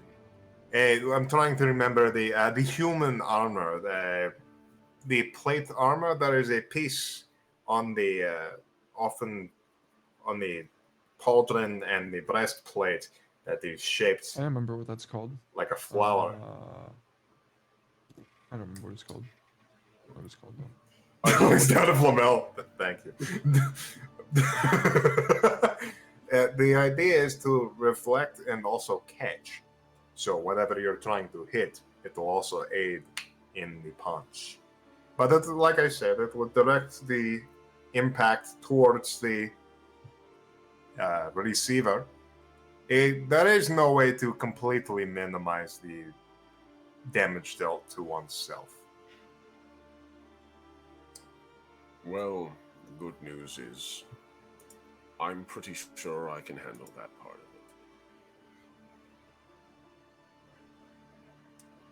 it. He leaves it at that.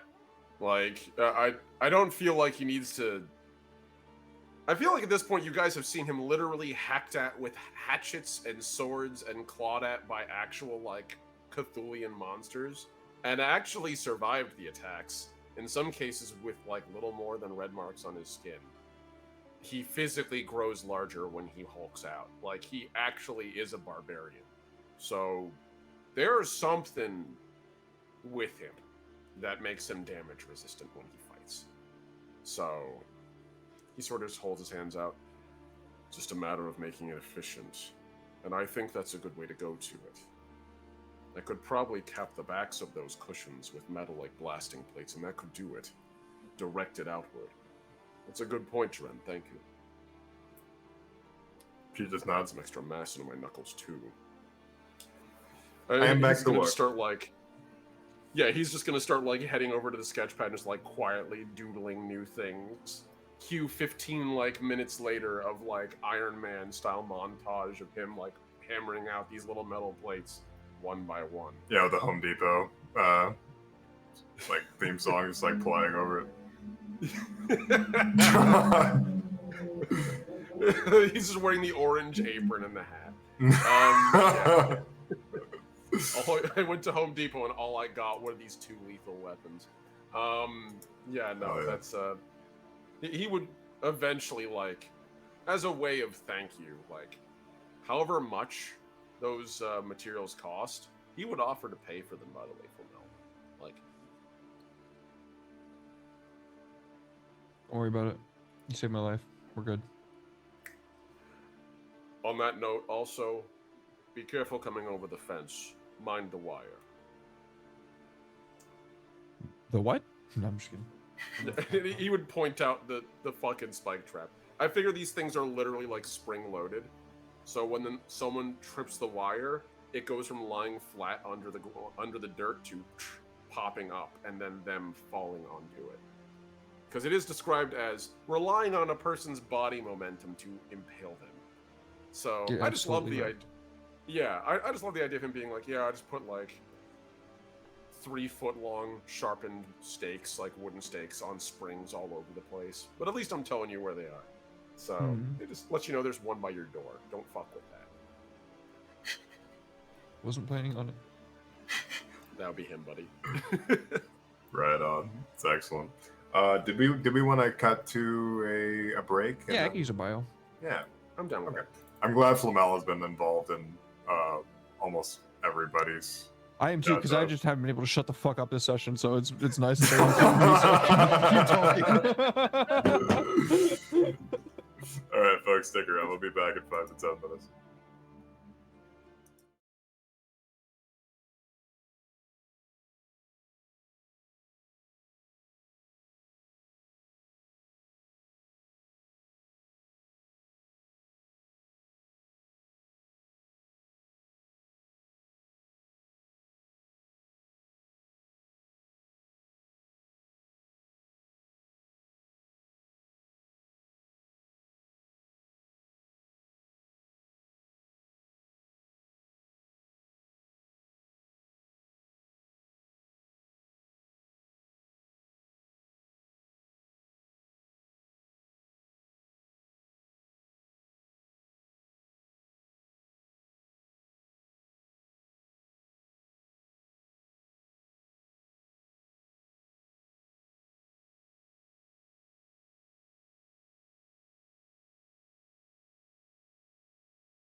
Hello, we're back entertaining ourselves.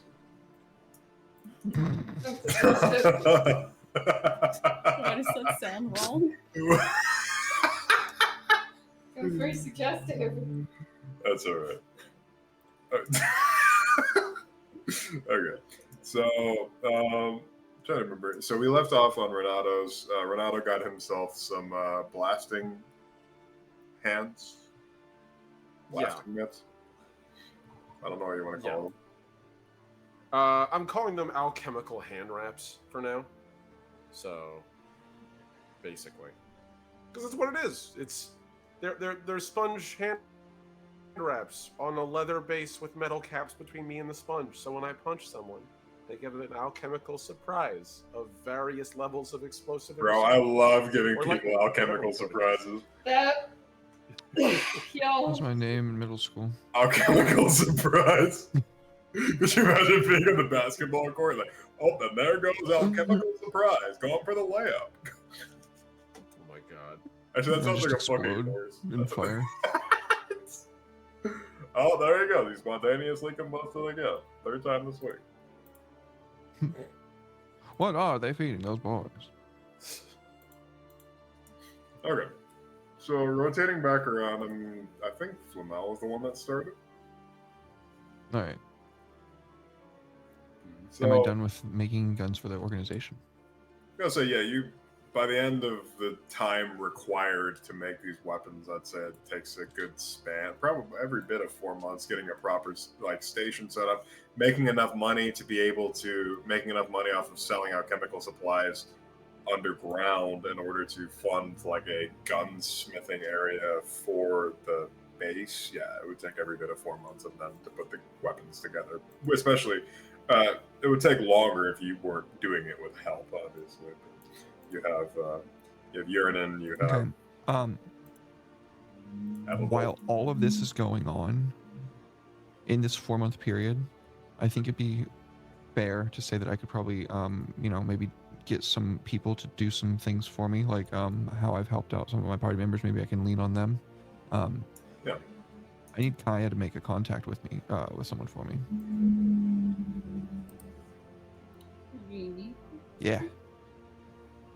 I suppose I can put a pin on my current mission. I'm probably still currently doing reconnaissance on old grease spread.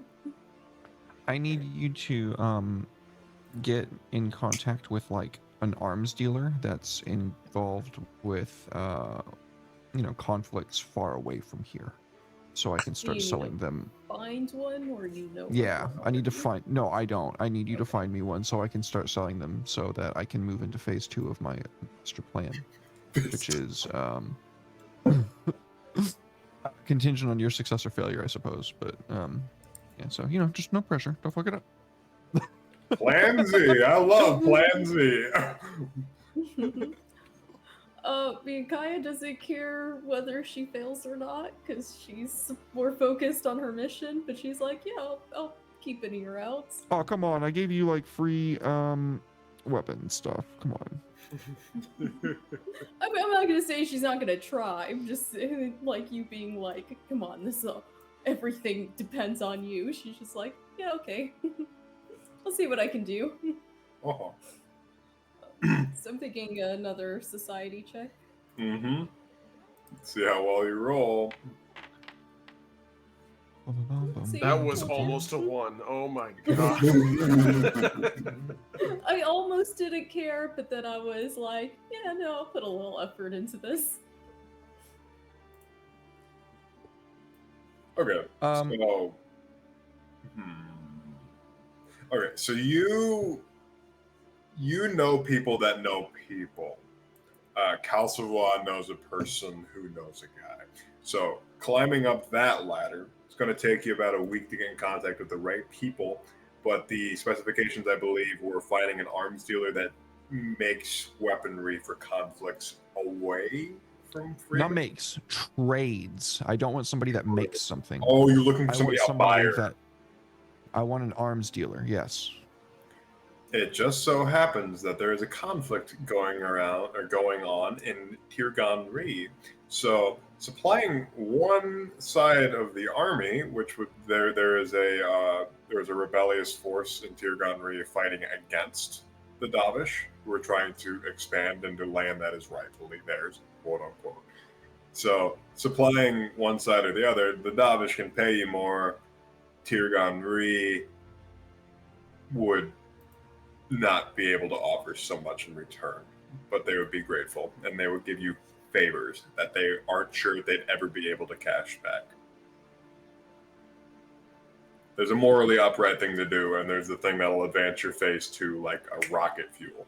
So, I mean, I don't know about this. All This is you. Kaya's call.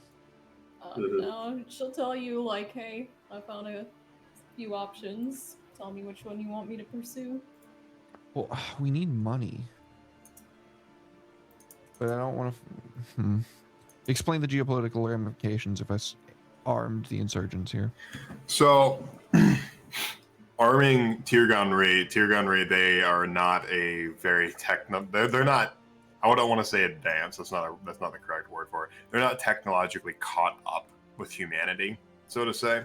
The Davish aren't exactly. They're not as far along with technology as the Brish or the Ordians of Florestal are either, but they are looking to get firearms. Their people have rudimentary firearms and stuff like that. They're pretty on par with Asiladum with like basic technology and like firearms and stuff like that. Tirgan-Ri, if you were to supply them, you'd be giving these people that have never used firearms before very powerful weaponry to potentially push back an army that is coming from pretty much one or two directions, by land and by sea.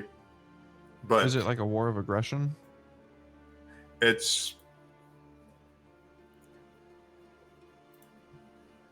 I'm not sure you'd know the tactics and like ins and outs. No, when I say a war of aggression, what I mean is like one side unprovoked is attacking another. Yes, pretty much. Like it's the whole idea is just like, well, the whole idea is like politically speaking, this area belongs to the Davish, but I mean the squats of Tirgan-Ri have been there for an incredibly long period of time, and there's a lot of precious squats. I was gonna say there's a lot of precious resources in Tirgan-Ri that are not being like put to use, and that's how the Davish are justifying all that. Yeah, we're gonna arm the squats, and that will probably actually end up still working out in my favor if they have like special minerals and stuff like that. Then it's gonna take a very long time anyway for probably the guild to raise the funds, but all of this is going towards that train. Okay, so and I do want to clarify, it's not the entirety of Daversland that is invading. Daversland is made up of a bunch of distinct city-states, so to say. This is specifically the Ifdurians, which are they're not unlike the Brish in the way that they are very aggressive and they're very like patriotic and like proud of their heritage in the regard that they believe that they are better. The army and the nobility believe that they have the right to sort of like infringe upon people because that they are better. They are born better, quote unquote. The rest of they're gonna get set on fire with firearms. So yeah, so you are supplying a very large operation, and Tirgan-Ri asks for a lot of weapons. Yeah, the stamp that we put on the firearms is it's like the outline of a shade, and it says ghost arms because we have a ghost in our fucking workshop. Awesome. Oh yeah. What about ghost legs? Ghost legs. Shut up. Ghost. Shut up. Fuck. Wait. I didn't even think about that, bro. Oh fuck. Night ruined. But yeah, so then I'm getting everything set up for phase 2 of my master plan, which is now we have badass weapons that we can all use whenever we need. And then 2, now we're selling those weapons, and what we will get in return for that will help us make this this train into a well, I've described my plans for it before. I'm thinking like along the lines of Total War Fantasy, or well, I shouldn't call it Total War. It's Warhammer Fantasy. I play Total War. Sorry, Warhammer Fantasy steam engines, but not steam powered. Yeah, it's like a mobile tank essentially. Big guns, Yeah. lots of little guns. Indeed. Making this has sort of inserted you into a political affair that you were not previously aware of. So, Yeah, but Flamel would feel like that's his obligation. Like, science is a tool for us to make life better, and it sounds like these guys are being fucking assholes, and if I have anything to say about it, then I'm gonna help some little squats out, and they're gonna have their lives made better through the power of science and incinerating their foes. excellent. So, do you have like a sit-down meeting? I don't Okay. want to meet them. I think just that wanna- I'm Heisenberg in this bitch. Yep. I do not meet them. That I'm a ghost arms. He's completely removed from the situation, signing paperwork and stuff like that. So Yep, they're, I call they're myself the taking. ghost. I sign everything as the ghost. I can be your middleman since I have disguise Sick. kits and stuff. Sign it as So, Pabst probably- Blue Ribbon since he's dead. Sick. Oh yeah. Excuse me. So yeah, being the middleman, both of you are getting involved into a political situation that you don't really know the full history and ramifications of, other than surface level things and what either side has told you. So yeah, you're very distantly providing supplies, and as much as you're taking a chance on them giving you materials that you need, they're taking a chance on you being good to your word, even though you don't have a face to put in the name. So Yep. they see the Hey, risk, if they this all measure it. works out, then I'm gonna be a lady of their land. That's my end of this bargain. But that could be I can- very true. Like you might get your Yeah, land sure. after all. I mean, Sure. There you go. It's a win-win here. it's like the whole thing about like being a lord of Scotland. They give you like 1 square foot of land, they plant a tree there. Oh, Hey, unfortunately, that's all that I was need. actually.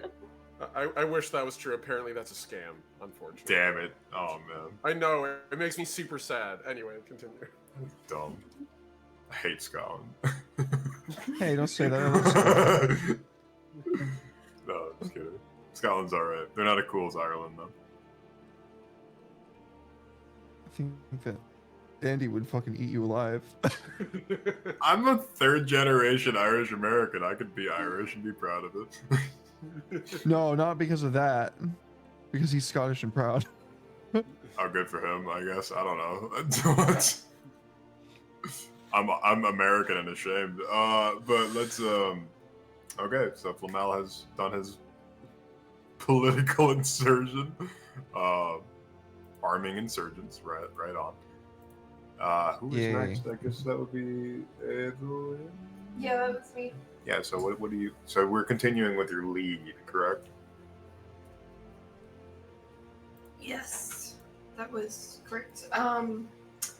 So I was investigating the steel mills and around Freedom. And I Okay. never got to make any checks or anything for any of that. So There's only a couple of steel mills in Freeman, and only one of them seems kind of shady enough to deal with random strangers. So I'll allow you to make a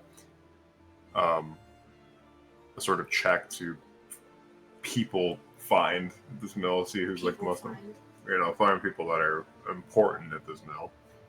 Or if you want to coerce some of the workers there into talking to a boss or whatever, you need information.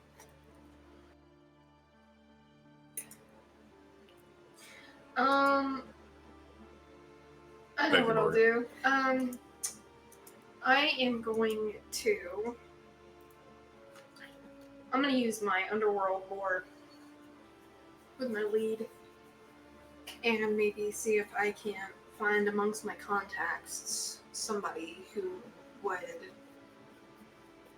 deal in wholesale, quote unquote, industrial sales. Bless you. Bless you.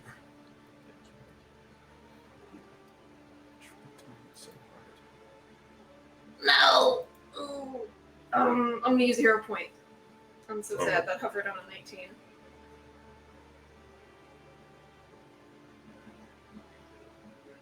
This is not my night. Okay, that'll be an 18 with my pursuit lead. Okay, and you're rolling lore to. I roll underworld lore to find the exact person to speak to from amongst my list of contacts. There's plenty of shady people that you've encountered over the past few months that might know how to hook you up with something. There's a lot of peddlers and black market dealers and stuff like that that are more than happy to assist you. And one of which is a fellow that you've actually met before. As much as... Sorry, I opened up my notes there. I saw a meme. Let's see. Sexy goblin. No, it was a picture of Ganondorf. Let's see. Why is that in your notes? What the fuck? It's not in my notes. I just pulled up Discord and I keep some of my notes there. What was his name? He has a notes You channel scared in me for a Discord second. and was actually tabbed into a meme channel. Jan Novik, the guy that's the head, like the Resorgi. Capeman. Yeah, the Resorgian guy. Yeah, the guy that was acting really kind and polite at first, and then you sort of like broke the ice, and he's just definitely a breakneck negotiator. Yeah. Okay, I'll go see him. See if he knows about any sketchy people that would be dealing in wholesale industrial. Okay. Do you enter his office at like normal hours or? Yeah, I don't want to piss him off any more than I'm about to. Okay. Knocking, just walking in. What do you do? Just a moment. I wasn't expecting anyone today. See him you hear him sort of like fixing some papers on his desk as he stands up and approaches the door. Then he opens the door and he looks up. Ah, it's you again. Evelyn's flipping through her notebook and pulls out a slip of paper and puts it in the front so she doesn't misplace it. Can I come in? What is it you need?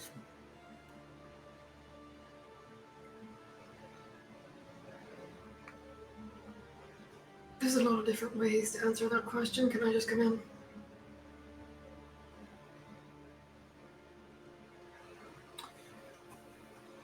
Vague answers, as I anticipated. He just step out of the way and head over to his desk. If you anticipated, why'd you ask? She responds derisively as she closes the door behind her.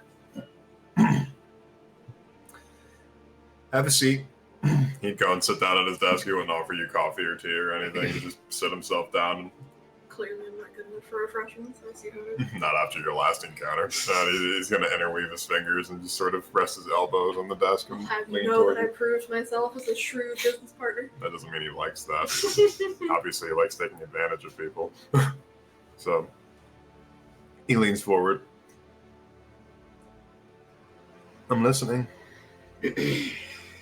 I'm in need of a off-the-book specialty work order. You know someone at any of the steel mills who'd be willing to accommodate them? I know anybody you could ask. You can put me in contact with them, would you? What's in it for me? Give him a dry smile. What do you want? What everybody wants. Money? Money, information. Alright, well, I already know that I can't afford you. I can already tell you're a high-class whore, so... Information it is. What information can you regale me with that I don't already know?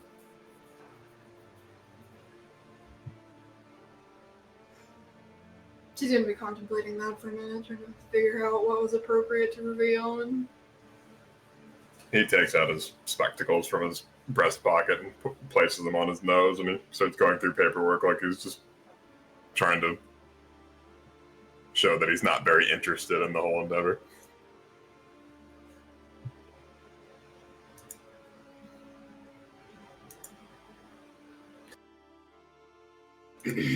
would it interest you to know that the explosion that happened on the what part was that? That was on the southeast, Yeah. on the southern side of town, or it's close by the church, along with the burning on that door. Was it caused by the church? I couldn't tell by the massive symbol left behind by the auctionites. I forgot about that. It's not exactly classified information, dude. Right. They always be marking the prey, you know. Okay. They do. That is the mark, you know, it's the 3 hands. I wish I had the easier access. I'm a smart boy. Notes. I'm still on my iPad. Yes, sir. Even this information broker believes it. How could you not? I'm a smart boy. Sorry. That's my favorite roleplay fantasy, being smart. I know you played a wizard. Exactly, yeah. It's like Vaughn would All know. the same thing. Yeah. I just like the whole idea, like I can't I'm gonna remember. play a smart boy. That's my catchphrase. Vaughn would know, but I would. Anything? Sorry, I had to look. I had some names written down and forgot all of them. You're fine. Alright, well, so that explosion and burning was caused by a very wanted man. You gotta speak of them. So that explosion and burning was caused by a very wanted man, a unimportant fellow by the name of Grand Inquisitor Richter Koenig. He like squints his eyes and like looks up from his paperwork finally. What is a Grand Inquisitor doing in Freeman's? I can answer honestly, I don't know. But if you point me in the right direction, I might be able to find out. So you are expecting me to give you information in exchange for you potentially doing a favor for me, with me having nothing in hand other than just words. I've been pretty trustworthy so far, I think. You've been pretty meddlesome so far, dare I say. But trustworthy. The only thing trustworthy is how much I know you are trouble. Can you give me something else to make this more worthwhile? You have no distinct proof that this Grand Inquisitor is even here. I'm just taking it by your word. This could just be a bunch of upset, church-loving people that saw this business as nothing more than a place of magics. Natty.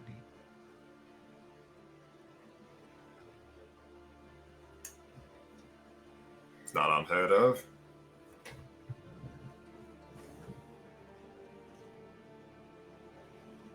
Should be seriously contemplating that. Alright, well, they're turning people into these mechanical monsters. He just waved his hand like he just believes it's nothing to be nothing but flim flam. He's good day, Miss She's Abler. reached into her coat, pull out this really weird hunk of steel that she pulled from the.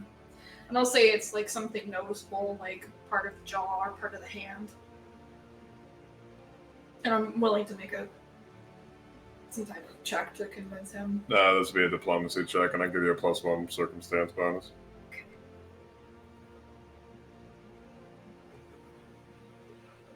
I'm gonna roll. Get a reroll.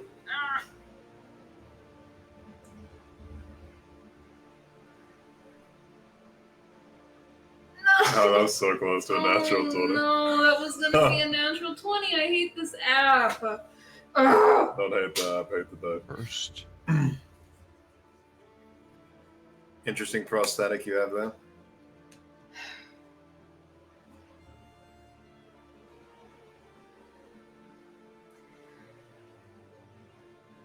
All right, fine. Could you just give me somebody? He'd lean forward and he suddenly looks very interested and he gets this sort of predatory look behind his eyes. He is not a predatory looking fellow. He's a very average looking man.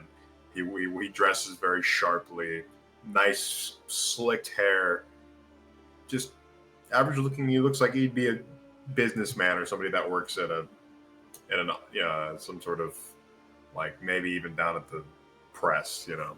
Very generic looking dude. Then you would owe me a favor.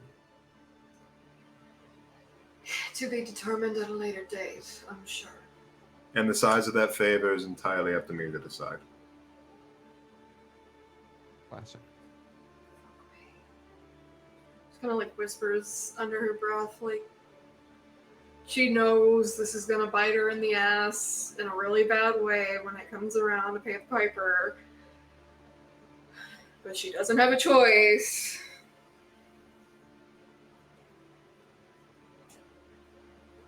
Let me think on it. I'm only open for another hour. I hope you think quickly. Yeah. Get up and let herself out. Okay. We can come back to that. We can go over to Kaya in the meantime. All right. Let's get me a fat cat. Mm-hmm. So, Grisfrid, it would be pronounced Greasefrid. He is. He has grease in his name. Do you want to make some sort of check to scout out his citadel? Grisfrid is actually a real German name, weirdly enough, but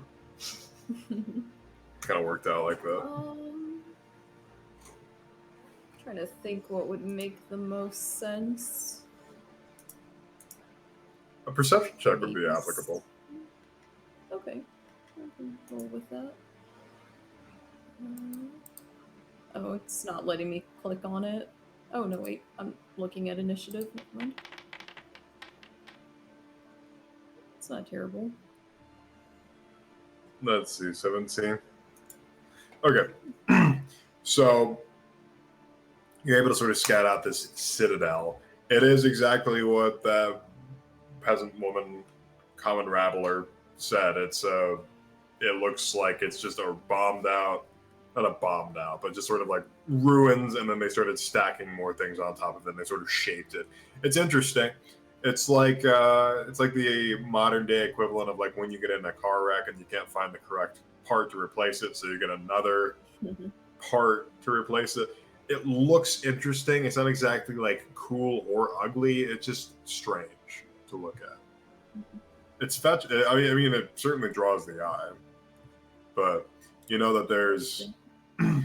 It's sort of like a villa, but there's a lot of rooms and stuff like that. So you'd imagine that. Then you see there are people that look to be armed, patrolling, keeping an eye on things. Are you looking at this place at the day or the night? I would probably do both to see which time looks better to strike. You know, there are more guards in the daytime, or maybe it gets more laxed in the evening. In the daytime, there's less like active foot patrol around this sort of block. As you'd imagine, it's a little bit easier to see people during the day. That being said, it is also a very busy street, so you could maybe get away with something like that. In the nighttime, there's more guards, there's less people on the street, but in that regard, causing one distraction could draw a bunch of guards to the one place. There, you have different advantages and disadvantages to approaching at day or night. But all you know is that there is like a sort of a tower-like thing, and you have a very easy time guessing that in this sort of taller part of the block that's where Griesfried stays. Alright. Then I'd probably go around the evening, right around the time the sun's setting. Just kind of find a good place to sneak away so I can stay in the area unseen until night falls and it seems a good time to make my move. Okay, what's your stealth modifier for me? Stealth is +10. Okay, I'm gonna roll your stealth in secret. Equip. Super stealth. Oh, that's not how that works. Let's see here.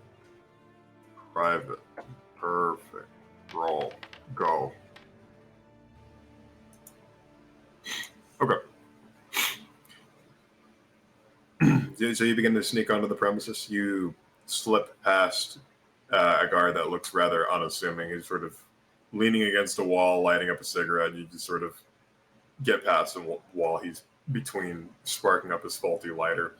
And you slip into like the main courtyard, which there are people sort of talking and hanging about around a fire. So it seems like there's a good proper distraction. And if you continue to move quietly towards the center of this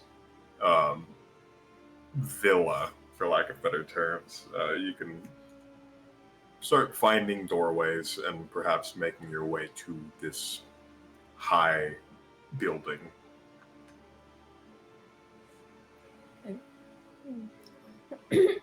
That's probably what I'll do. Start sneaking on over there. Okay, I'll allow you to make a stealth roll in the open here. Okay. 47. Your job. 47. Your job is to Yeah. throw a pool ball at the back of somebody's head so hard you instantly kill them. God, I love those games. They're so goofy. They're so Yeah. good. I rolled a 28, so I'm feeling pretty stealthy. Excellent. The architecture here is a bit confusing, and some doors kind of like ram into one another, and you're having to sort of move around quietly. But luckily, you don't run directly into anybody when you're opening doors and stuff like that. But you do eventually come across the door that leads up into like up the stairs into the upper parts where you're assuming Griesfried stays. And you start meandering your way up these creaky old steps, and you're sure that these are probably well over 100 years old. Well, these are probably well over 100 years old. She learned that from Ted. I love always Don't do reveal that. my secrets. Ted would always fucking do that. I love that shit so much. I mean, it's a good way to acknowledge that you're listening, to be fair. Yeah, you can't be mad because it's like, well, I mean, you're paying attention to what I'm saying. I can't be upset with you. I'm just being in character. Just Listening making to these the observations out loud. What's the problem? nothing's wrong with that dog. All the cool protagonists do it. Mm. So you're scaling these steps and the like, and the sound of distant chatter becomes more and more distant until there's not a single sound at all, except for the sound of Bobby, which sounds like the soft ticking of a clock. And you reach a door, and through the other side, you can sort of hear a couple of people quietly talking. This is it. This is the moment. I double check my gun to make sure it's loaded. As far as you're concerned, it is loaded. As far as I'm concerned, that's a very reassuring answer. No, it's loaded. It's as loaded as you loaded it previously. It's like when you make a roll, a hidden roll, and you're like, as far as you know, there's no traps. Yeah, that's a very no. Your weapon is loaded. I'm not gonna tinker with your weapons. That's not my place. Right. Let's do this. I'm just gonna burst in and catch them by surprise. Would you like I to make a want them stealth to roll know. for initiative? Sure. Since this is technically an ambush. Surprise. I'm here. Surprise, motherfucker!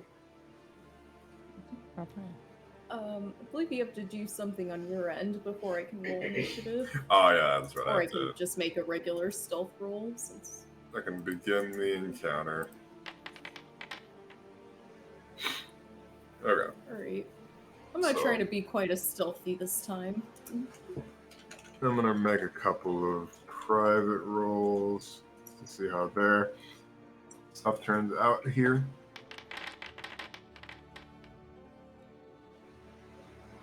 I expected that to roll. Okay. Cool.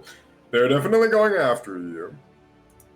And they have a flat-footed condition because you are bursting in on these two people. So let me get some more dramatic music going.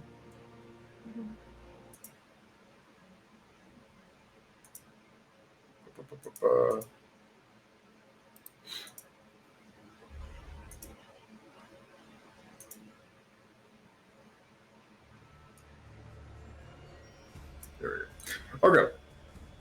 So as you burst into the room, you see your mark. There is a Griesfried and another fellow who looks to be another human, and they're very well dressed.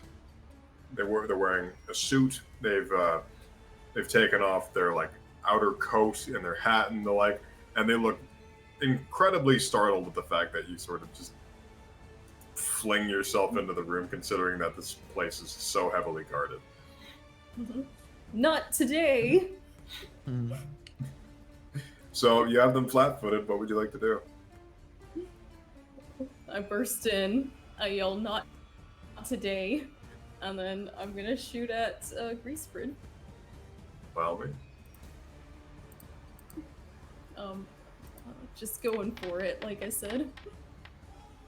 And my Just aim go is in. true.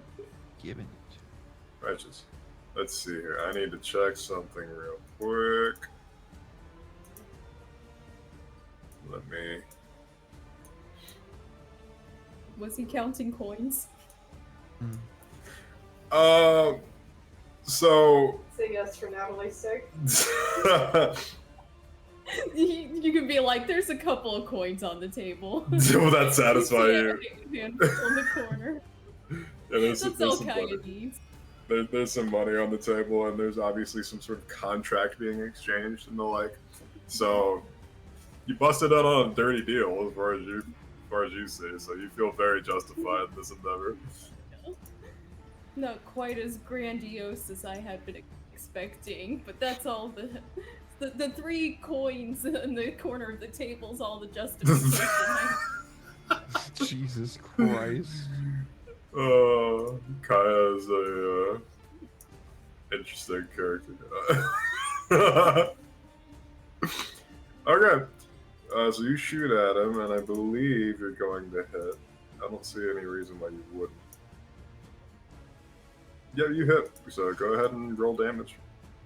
You do not get your sneak attack because this is a firearm, but you do get whatever elemental damage you wish to do because of Flamel's weaponry. Yay. How do I roll for that again? The damage? Yeah, Or the weapon? extra for you, It's- your thing. It's a D6. D6? That's why I'm asking you, 'cause I don't D6. remember. Yeah, I was gonna say. D6. I would like this to be fire damage, because I'm hoping maybe he will combust. I mean, it's a lot of fire damage. So what does fire damage do, Derek? Does that set people on fire for that amount? Like, does it do persistent fire damage? Yeah, 1 persistent and 1 fire splash damage, so everything around him is also now on fire. Okay. So he has persistent fire damage, and it's going to splash over to this, like, noble-looking fellow who's also a bit of a sleaze bag. Get fucked. Let's see I'm here. imagining Look it at how like much- that. Oh. I was imagining it like that fire gun from John Wick 4. Oh yeah. I've not seen Fire any of the explosion. John Wick. Let's see. Look at what good my weapons are doing in the world. Aren't you proud of me? There's You're- multiple ammo. Killing people, bursting into rooms and shooting people to death. Let's see here. I'm Aren't you aiming proud of me, where- Martemo? Is that what you said? Yeah. As soon as Kaya fires the gun wherever Flamel is, he's just like, something good has just happened. Okay.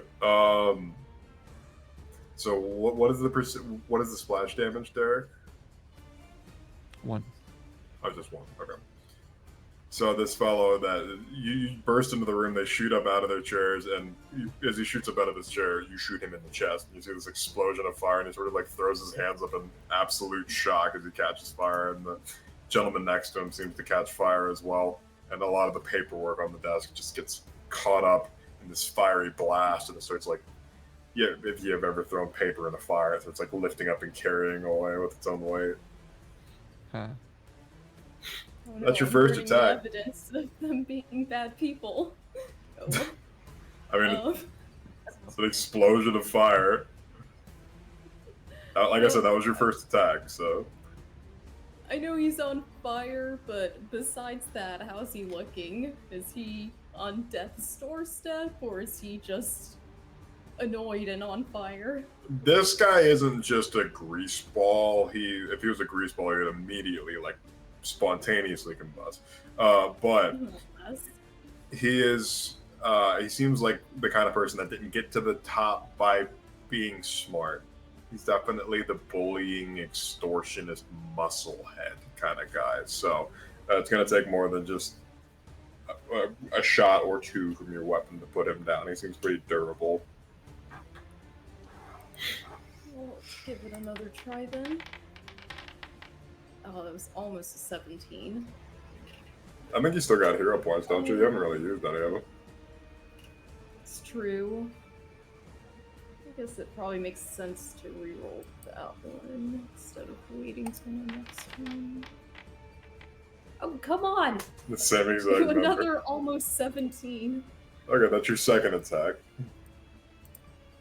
Alright. That's 2 actions. Just... Come on, 20. Oh, does a 12 hit?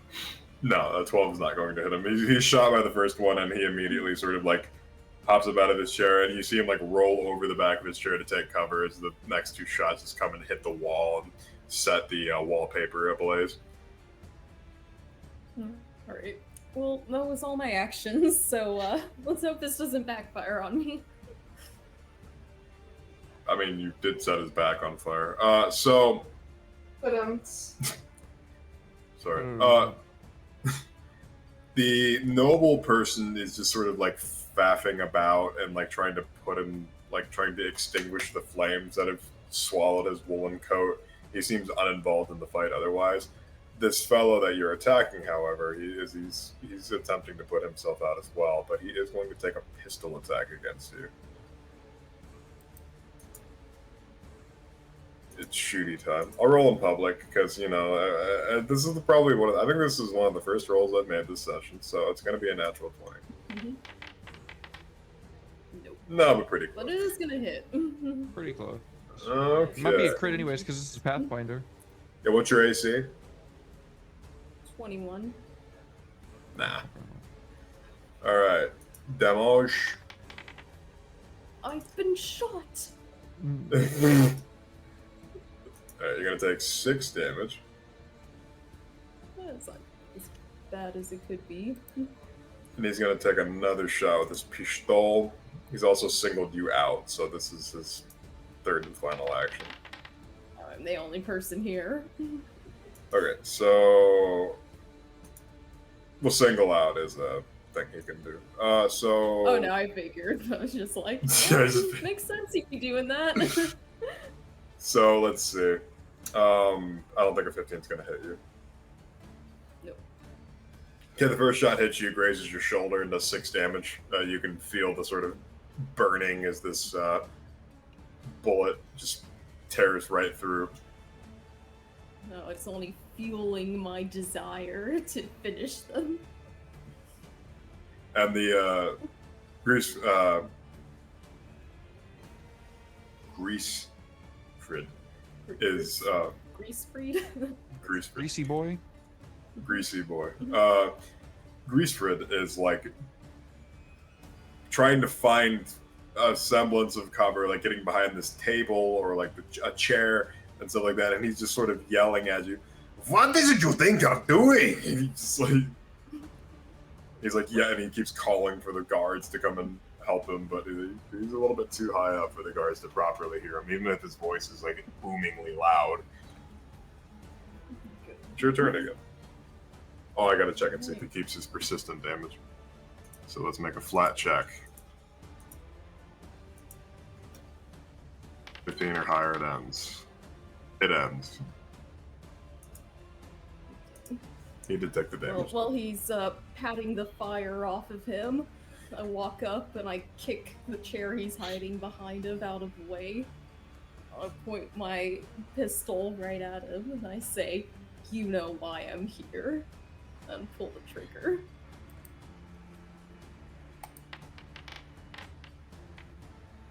Okay, I'm using hero point on that. Yeah. Because he's Master Man. Oh, my character sheet is out of ammo. How do I quickly fix that?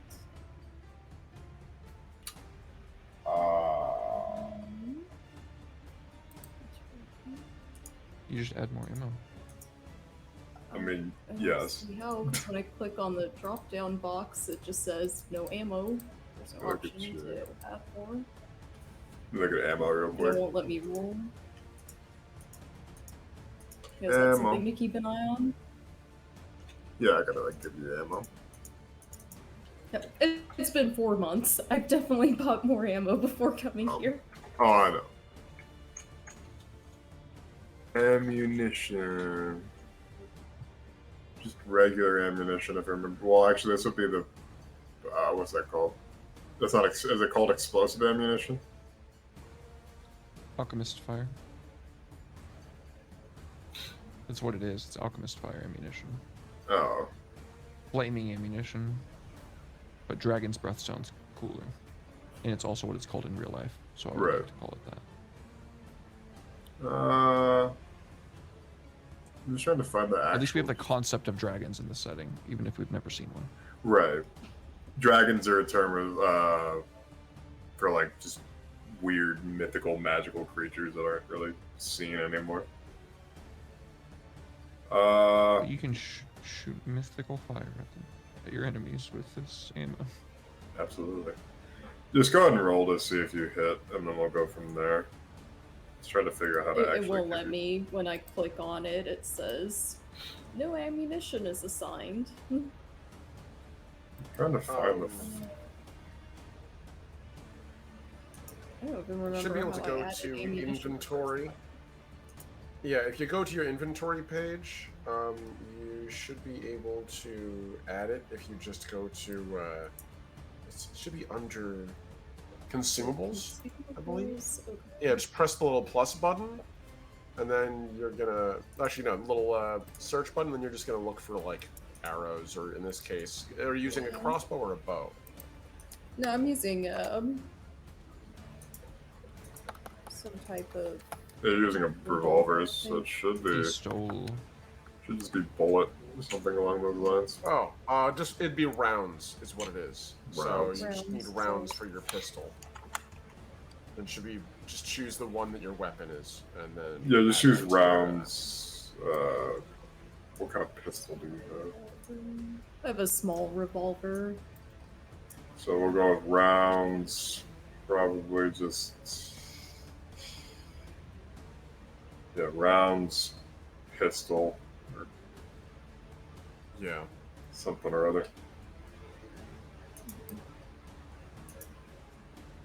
And we'll increase the quantity of that.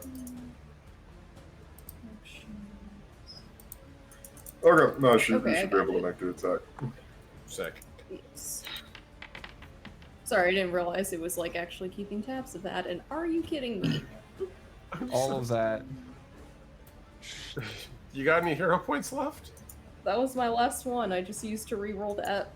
I'm willing to give Damn you one it. if I'm willing to give you one if Red's okay with it. Huh. Go Use 'em ahead. or lose 'em. It's all yours.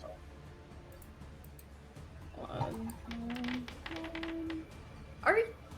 I hate I'm 20. so sorry. Forge. I hate all of these. I only trust rolling the die myself, because then if I fail, I only have myself to blame. you can't be like, Such a noob. algebra! Well, I mean, that was only my first shot, so... That was only your I'll first say shot. I'll get lucky.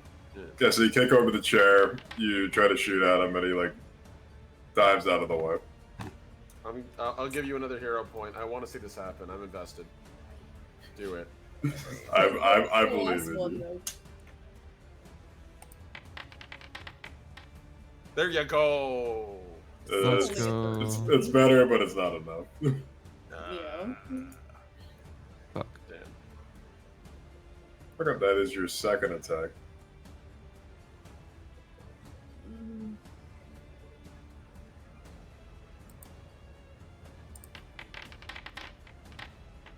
Yeah, no, I didn't think so. Okay.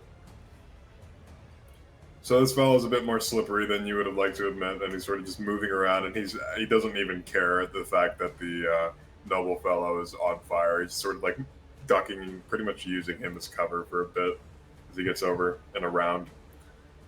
And he's going to draw a sword, because it seems that a pistol is just completely destroying his negotiating room. So that's good. Action draw and action to move, and then action to attack. Rolling to strike. In the open. 28. Of course, he would roll an 18 after I just rolled 10 and under like 5 times in a row. I'm so sorry. It's poked Make you it down. make sense, Forge. Make it make sense. You take a whopping 4 damage, or rolled minimum damage. I'm gonna stomp him to the ground. I'm not even gonna use my revolver the next round. I was gonna say, you're gonna want to find a way to get a flat-footed on him so you can get a sneak attack. I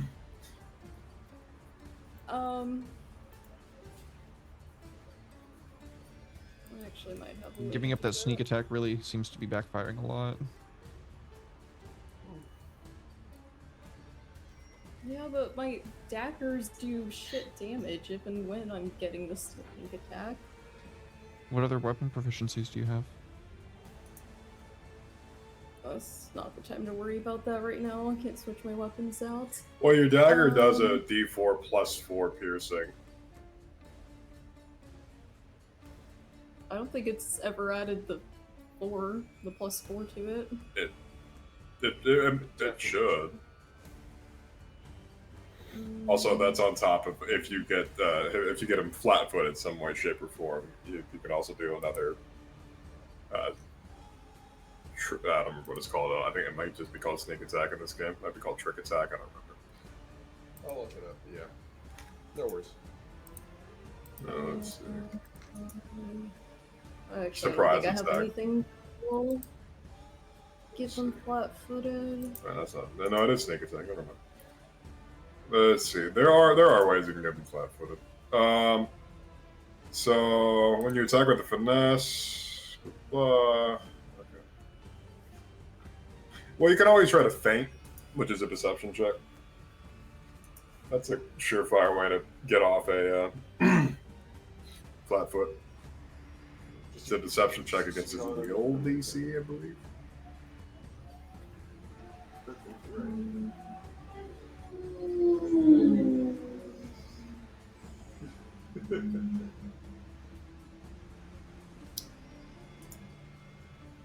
You have really high deception too. You are an expert in deception.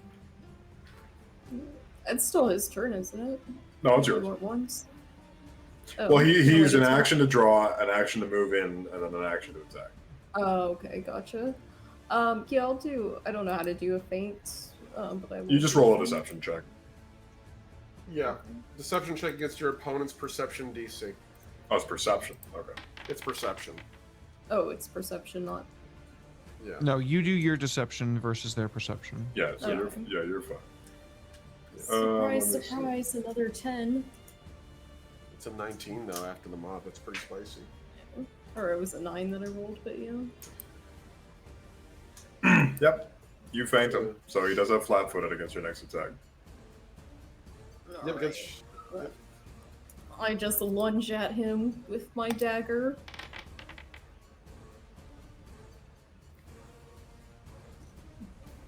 That's not gonna be enough.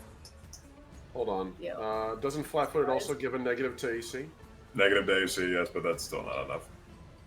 Here, have my last. It's a hero negative point. 5? Jesus Christ. This is. I want this to happen. Reroll that shit. You're gonna do it.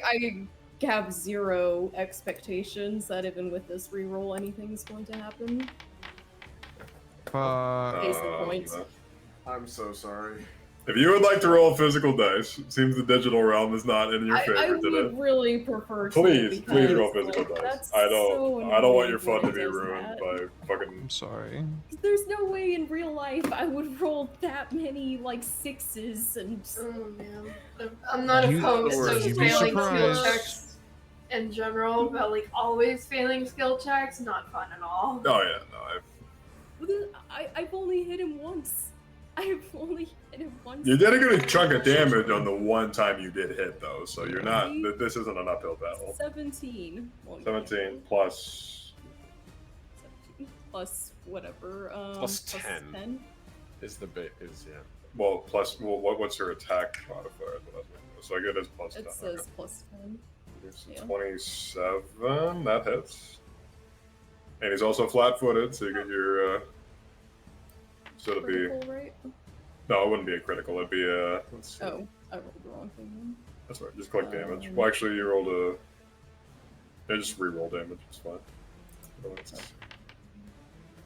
objectively better. Okay, so it does add the plus 4. Maybe I've just rolled really low every time I've used my daggers. Okay. You also do a d6 of precision damage. Come on. Another one. Of course. 8 damage is nothing to sneeze at, though. I know, it's not bad. It's just like, why do you hate me, Forge? Why do you Because you hate it. Because you hate it, I Natalie. didn't That's hate why. it until I'm just kidding. I'm just Okay. teasing. You manage to get a good stab in on him, and he pulls away from it, managing to like wrench away from the blade that you dug into his body. Despite my many rerolls, that was only my first attack. Oh yeah. Oh shit! I completely forgot about that. Hell yeah, that's a 20. Let's go. Let me read. Hold on. Let me read something real quick. I don't want to. So the feint only lasts for the first act, for the first attack. If that's what you're looking for. Yeah, that would be something that I was looking for. In which case. Let's see.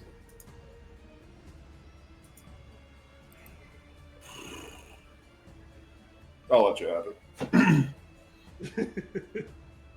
Dice have not been kind to you. I'm not gonna be a Only dick. so we're not here all night. Yeah, well, I mean This that's is just true. Yeah. supposed to be a one-off. Me come in here, kill this guy. But Forge was like, "No, you're gonna suffer." I'm not one to do things the easy way. Let's see here. Okay. So you manage to get a second stab on him as he tries to move away. Completely shocked, but we'll see what happens with this. Oh, I was gonna say you already fainted, which was an action. So that's right. No, that's fine. Ignore that last roll. okay, he's gonna make some attacks against you now. Why won't you just die? I don't even know who you are. What you want? Let me live. I want to live. All right, I'm just gonna roll all of his attacks just to kind of get him out of the way. Natalie, don't let me go to bed without you fucking killing this guy. Jesus Christ, it'd be the second I'm time that's trying. happened. I'm trying. Okay, He only what- hit with his first attack. Only hit on the first one. Okay, got you. Yeah. In which case, damage will be 7. He's just like wildly slashing. He gets a good first cut, and he thinks he gets pretty confident, and he swings and swings and misses twice, just trying to put power behind it rather than finesse, and it's your turn again. Okay. The noble in the background is still trying to put the fire out. Do I feint again, or do I just attack him?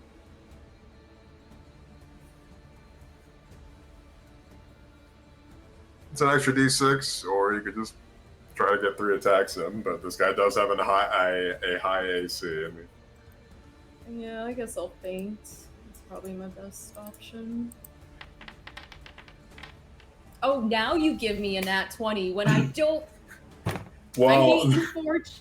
I hate well, you. a crit on a feint is still really good because it makes him flat-footed against all of your attacks. So, Yeah. Oh, that's really good. yeah, if I remember It's correctly. good. It's good. Still. It's You couldn't have significant. given that. I know you wanted it. I know you wanted it on the attack. Yeah, I was just checking. I'll look at it, but I think that's right. Let's see. Feint. Let me reread feint real quick. Let's see. Critical success. The target is flat-footed against melee attacks that you attempt against it until the end of the next turn. Yep. Okay. 18 will hit in that regard. Okay, thank God. So that's 6 plus a d6. Yeah, let's Oh, go. nice. Nice. All right. Just to make sure. Alright, at the 18 hits. That hits I'm as guessing well. a 19 hits. Yes. And you said I get to do. It's the same damage as the first one since he's The- flat footed? Or... The sneak attack only happens once per turn. Okay, but- that's what I thought. The sneak attack that you dealt him a really devastating blow. And the next blow, you want to tell me how you finish him off? Nice.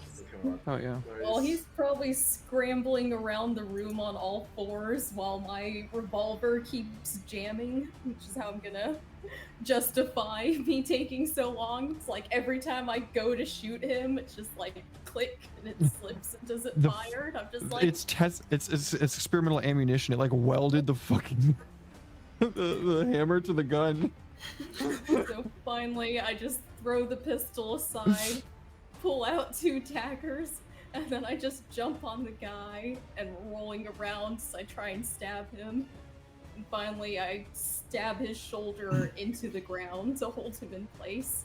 I'm just like, should have just let me shoot you and slit his throat.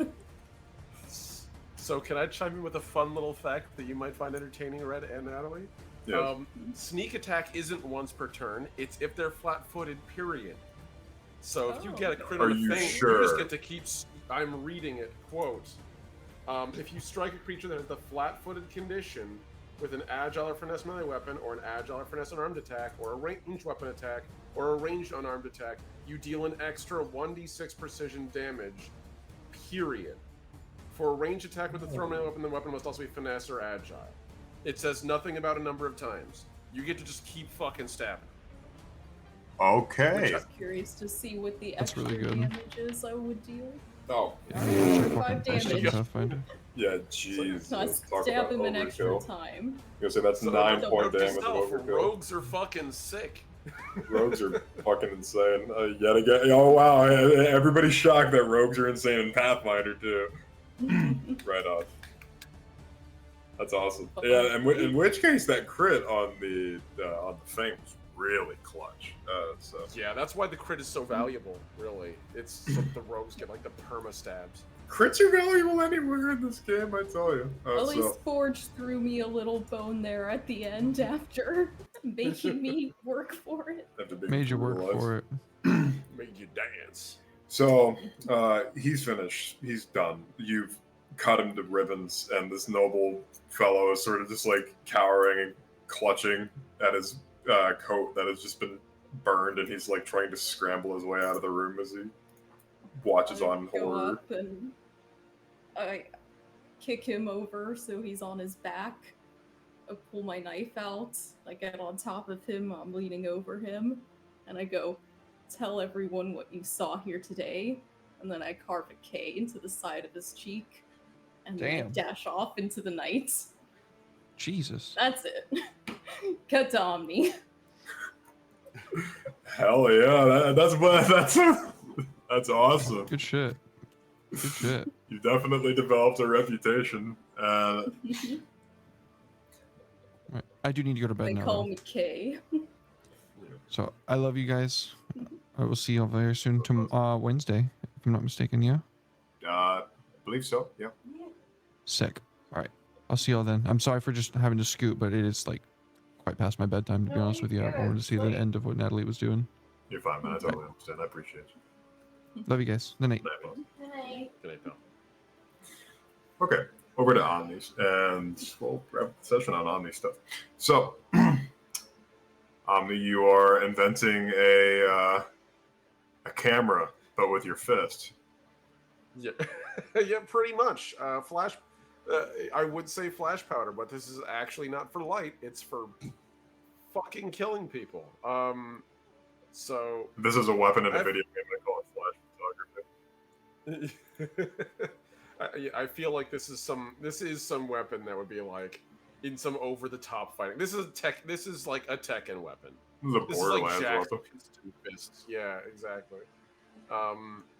So yeah, he would, while all this has been happening, he's probably back at the workshop after, like, I figure probably sitting inside of the like sitting in that nice little open air area we have. We have that little, like, not quite a porch area, but like a walled off outdoor, like, grassy area.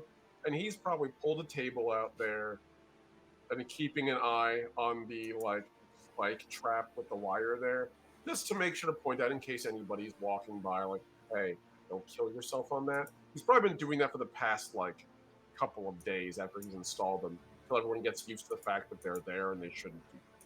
And while he's doing that, he's got a very fine set of his metalworking tools, like, or normally tools took from the interior of the shop, as well as also needle and thread, length of cloth, leather, and some scraps of metal.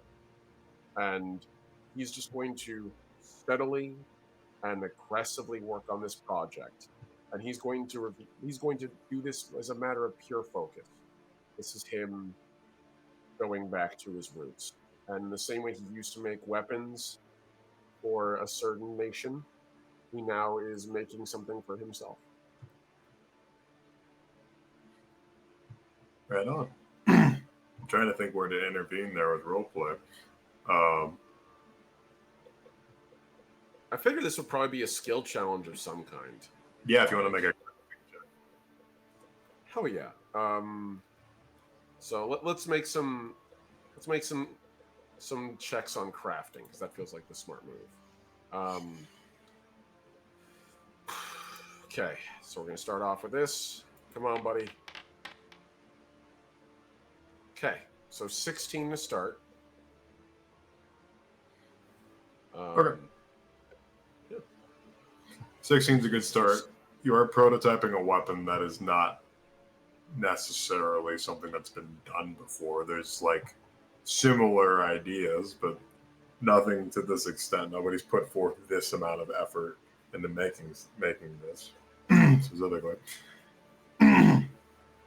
It's taking you some time, trial and error. You've hurt yourself, you've burned yourself in the progress. You've done all sorts of injuries to yourself. You've completely scrapped ideas, and you've moved forward, and with a good iteration, you believe. But as far as you know, it needs some field testing to do any sort of real have any sort of real bearing on whether or not this is a success.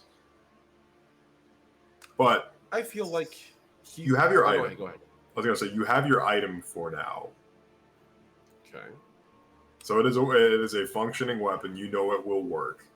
Hypothetically, you've been able to sort of like test it out on some, old debris and punching trees and stuff like that and burning holes through trees. I mean, it's a good start. You don't know how it's going to hold up against punching something that's a little bit more fleshy than a tree. I'm sure he probably had one or two like Iron Man like building montage moments where he's like, all right, this is iteration test 234. and punches tree, gets flung over the fucking fence and lands on the other side from the explosion. Yeah, eventually you just sort of look at it as weapons and just be like, all right. And this is probably after like a number of iterations. He's probably got like that table that was originally like this nice clean wooden table. It's probably covered in notes and chunks of like blown out cloth and bent out metal now and scraps of leather. And so now that he has these things and he slowly wraps them up, he takes his hands and he dips them into that bag of powder that he has and just gently sort of scoops them to get the powder around and just sort of shakes off the excess. And he's going to see if he can't find some dinner for the evening. I think a hunting trip is what's in order to determine how effective this would be. You're gonna go punch a wild boar and just explode it. Pretty much. I mean, not like ducking into the city to buy food as casually, and he prefers to hunt for his food, so he's going to give this a shot. Hey, fair enough. Why don't you go ahead and there's a check for this. I believe it's a nature check would be appropriate for this. I think that's right. Yeah, I think it's either nature or survival.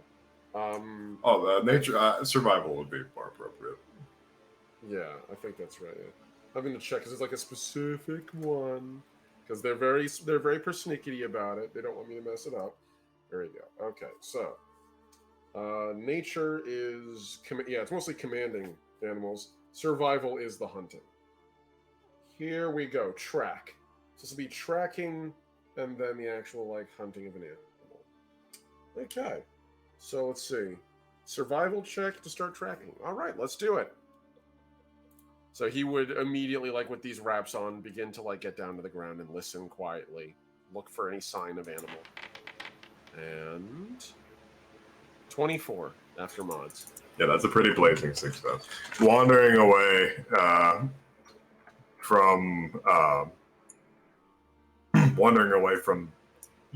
the base of operations, you sort of start making out and looking for tracks.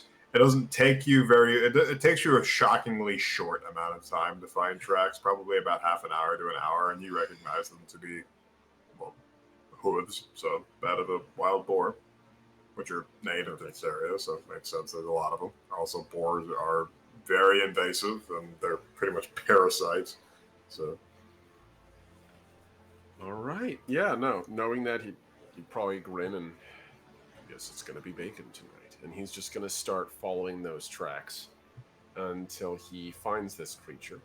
And do you need me to make one more roll to try to find this thing? Well, you successfully found the tracks, and there's nothing to throw you off of them, and you rolled so well, I don't really have any reason to have you make another roll. So... how are you approaching this thing? Are you just charging it? Are you sneaking up on it? What do you want to do? Sneaking's not really his forte. I figure he would do what he's used to, which is he's going to use his connection with nature to try to challenge this thing territorially. So he's going to appear in front of it, and he's going to make himself. He's basically going to. Sort of convince it to attack him. He's intentionally trying to rile it up. He's going to track it until he knows it's in a place that it considers its territory. Maybe somewhere that it considers like a mating ground, or somewhere that might be close to its den where it won't leave, it will fight him. And if that's the case, then he will absolutely charge this thing and fight it. If I need to make a nature roll to convince this creature to like... you normally make a nature roll to command creatures or to like improve their like state of like kindness towards you. I'm intentionally trying to make this thing like rage on me. I think nature would be appropriate in that regard, and that'll be your initiative roll. Perfect. 23. Let's go. I'm having a hot night. I'll roll its initiative. I'm so sorry, Madeline. I can practically feel it. I know what that's like. Boop. Sick. Nice. Natural 20. Let's go. All right, so it's gonna charge. Let me put on some more appropriate music again. right, let's do it. Okay, so it's let's have this blood curdling squeal, and it begins to charge towards you at rapid speed. I gotta get the All right. counter thing He going. barely has enough time to plant his feet and hold his arms out in a grappling pose. This scene would be appropriate at any barnyard in any part of Texas where there's an overly roided up like teenager who needs to prove himself, I imagine. Gonna wrestle me a pig and blow it up. Board charge coming at you. Let's see what I roll. 19. 19? That hits. I'm an AC of 18. All right. This is a I boar. should So this is definitely gonna be do at some 68 health. 10 So damage. that puts me down to 58. Wrestle me a pig. Let's go, pig. Pig up. All right. All All right. So go ahead. charges you and gores you as much as you would expect, but you're able to sort of keep it from doing any seriously bad damage, but it does scuff you up. Perfect. So he plants his boots in the ground, and as he does, he's just gonna look down at the thing and just grin. And as he does, his grin tightens, and all the muscles on his face tighten, and his posture shifts. And you can hear cracking in the bones of his back as he changes, as his body changes shape. His musculature sort of swells. He's going to rage. Excellent. So, we are. I would like to rage. I successfully do so. Beautiful. I was gonna say you don't have to check the rage, I promise. No, I do not. I just spend an action to do it. Pathfinder isn't that brutal. Thank God for that. So, as he's like swollen and looking down at this thing, he's gonna bring one of his hands up, and then, sort of like a tiger claw palm strike, right down onto this thing on the interior of his hand towards where its head is. Right. So we're going for the bear claw strike. So we're testing out the stats on this thing. Agile, concussive, fatal, technically magical, and evocation in the strictest of senses. And that's because my claws are, not because of these things. And Right. unarmed. So let's go, boy. Let's go, pig. I want to give you a good old slap. That's a 19. Do I hit pig? You At successfully 19? hit pig with 19. Sick. All right, cool. So Only in Pathfinder could you go out into the woods and explode a boar with your fist. oh god. All right. So Renato's an American in disguise. somewhere deep down there. Yeah, it ain't a crit, but it's still a hit. So we're gonna go for that damage. All right, so that's 7 damage after the mod, which feels good. So this is still I believe, slashing damage. If it has any immunities to that, however, because this is concussive, because of the impact, resistance, it is weaker. If it has a resistance or an immunity, it is 1 step weaker than that. So if it has resistance, it is. Let's see, just make sure I got this right. Into piercing, it has no resistance to immunity or bludgeoning. There we go. So its resistance is weak. If it's weaker to bludgeoning, then it would use bludgeoning. If it's weaker to piercing, it would use piercing. So basically, you choose whichever one is least advantageous for its damage resistance. But it's probably a pig, so I don't think it has it. Gotcha. So this thing is going to, wherever you hit it, it's going to like unleash an explosion, and it's going to be hit for 7 damage. And it doesn't seem to have any real resistances. Perfect. Yeah, just a bang, just this flash, and literally like a small explosion as he strikes. He's gonna bring his other hand. He's gonna bring his hands up and together, and he's gonna bring it down. And this is gonna be the bear jaw strike. So we're gonna give this a shot. And come on, buddy.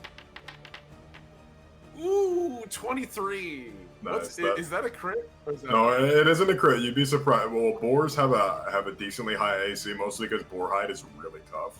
So That's fair. that's a fair All AC, right. but that does hit. Okay, that's good. That's all I need. Blow up, buddy. Blow up. That's 8 damage, but it is Okay. doing higher damage. Let's see. So that'll put it down to. Wow. Yeah, you did half of its health in 2 punches. You're definitely exploding this sizable beast. It's like hunting. It's like fishing with dynamite, but I'm boar hunting them. So also, I wanted to run this by you, Red, because this is a weird interaction Yeah. of rules.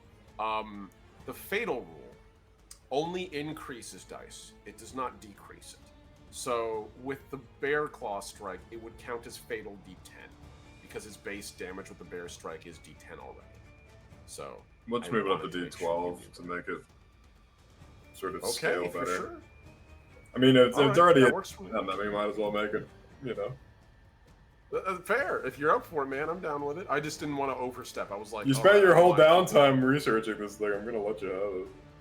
Okay. I gave fair. everybody something. All right.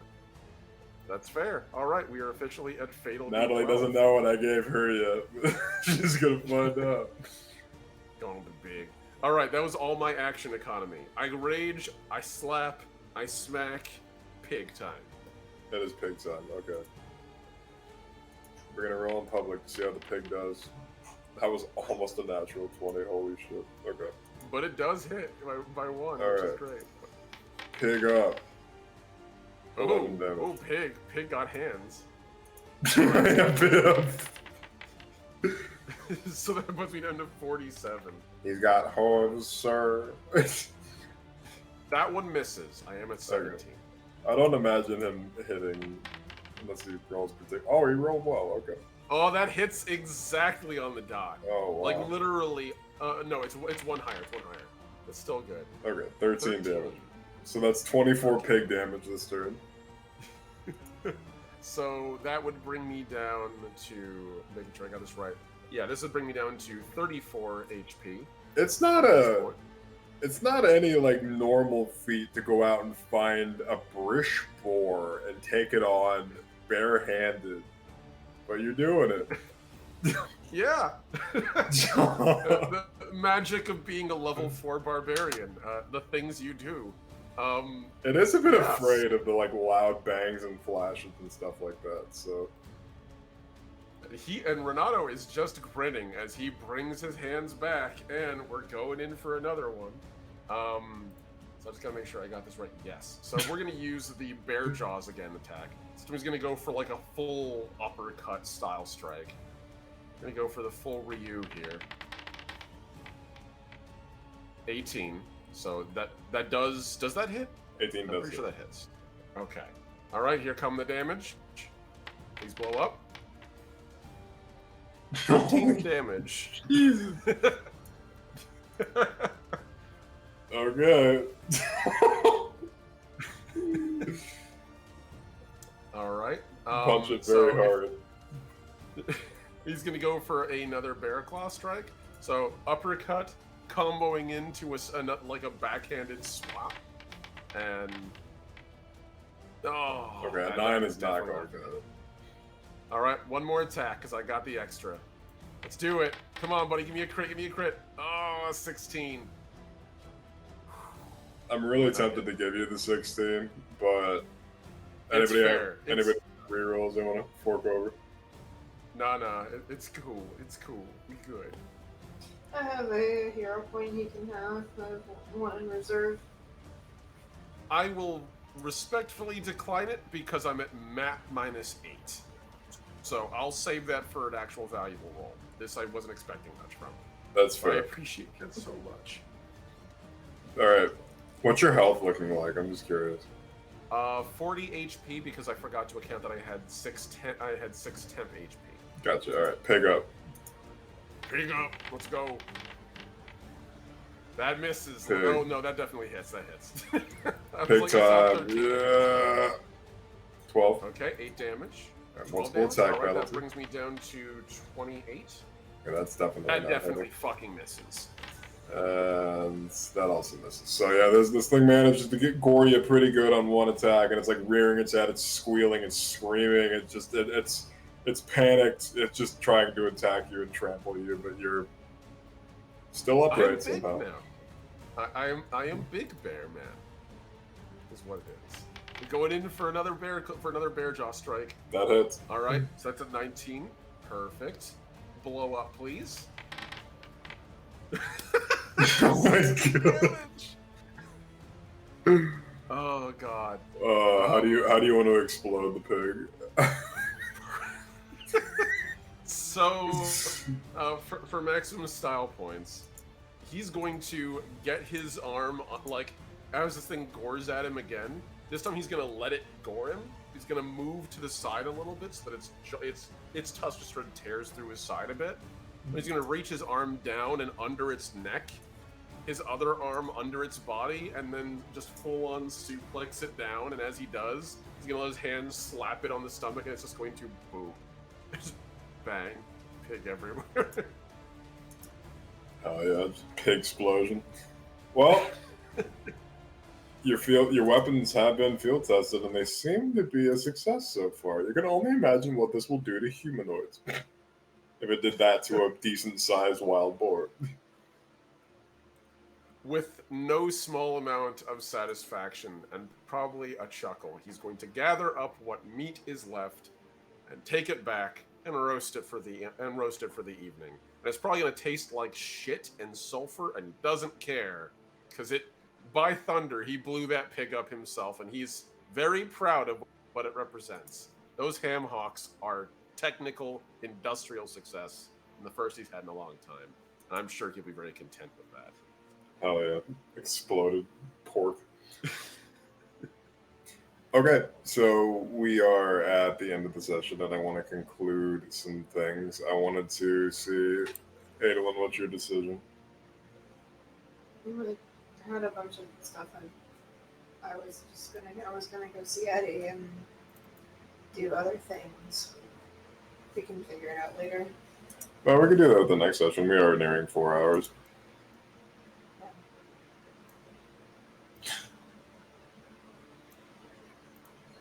Okay. Yeah, I think we'll just call it there because we are at the 4-hour mark, and I'd like Derek to be around for other things and the like. So appreciate y'all. I think for everybody's sake, since it's really late, we're gonna go ahead and just skip the shout outs. You can check out everybody on their respective Twitters, and I'm sure they have link trees and stuff like that. Oh yeah. If they want to be found. I don't blame them if they don't want to be found on Twitter anymore. But yeah, please check them out.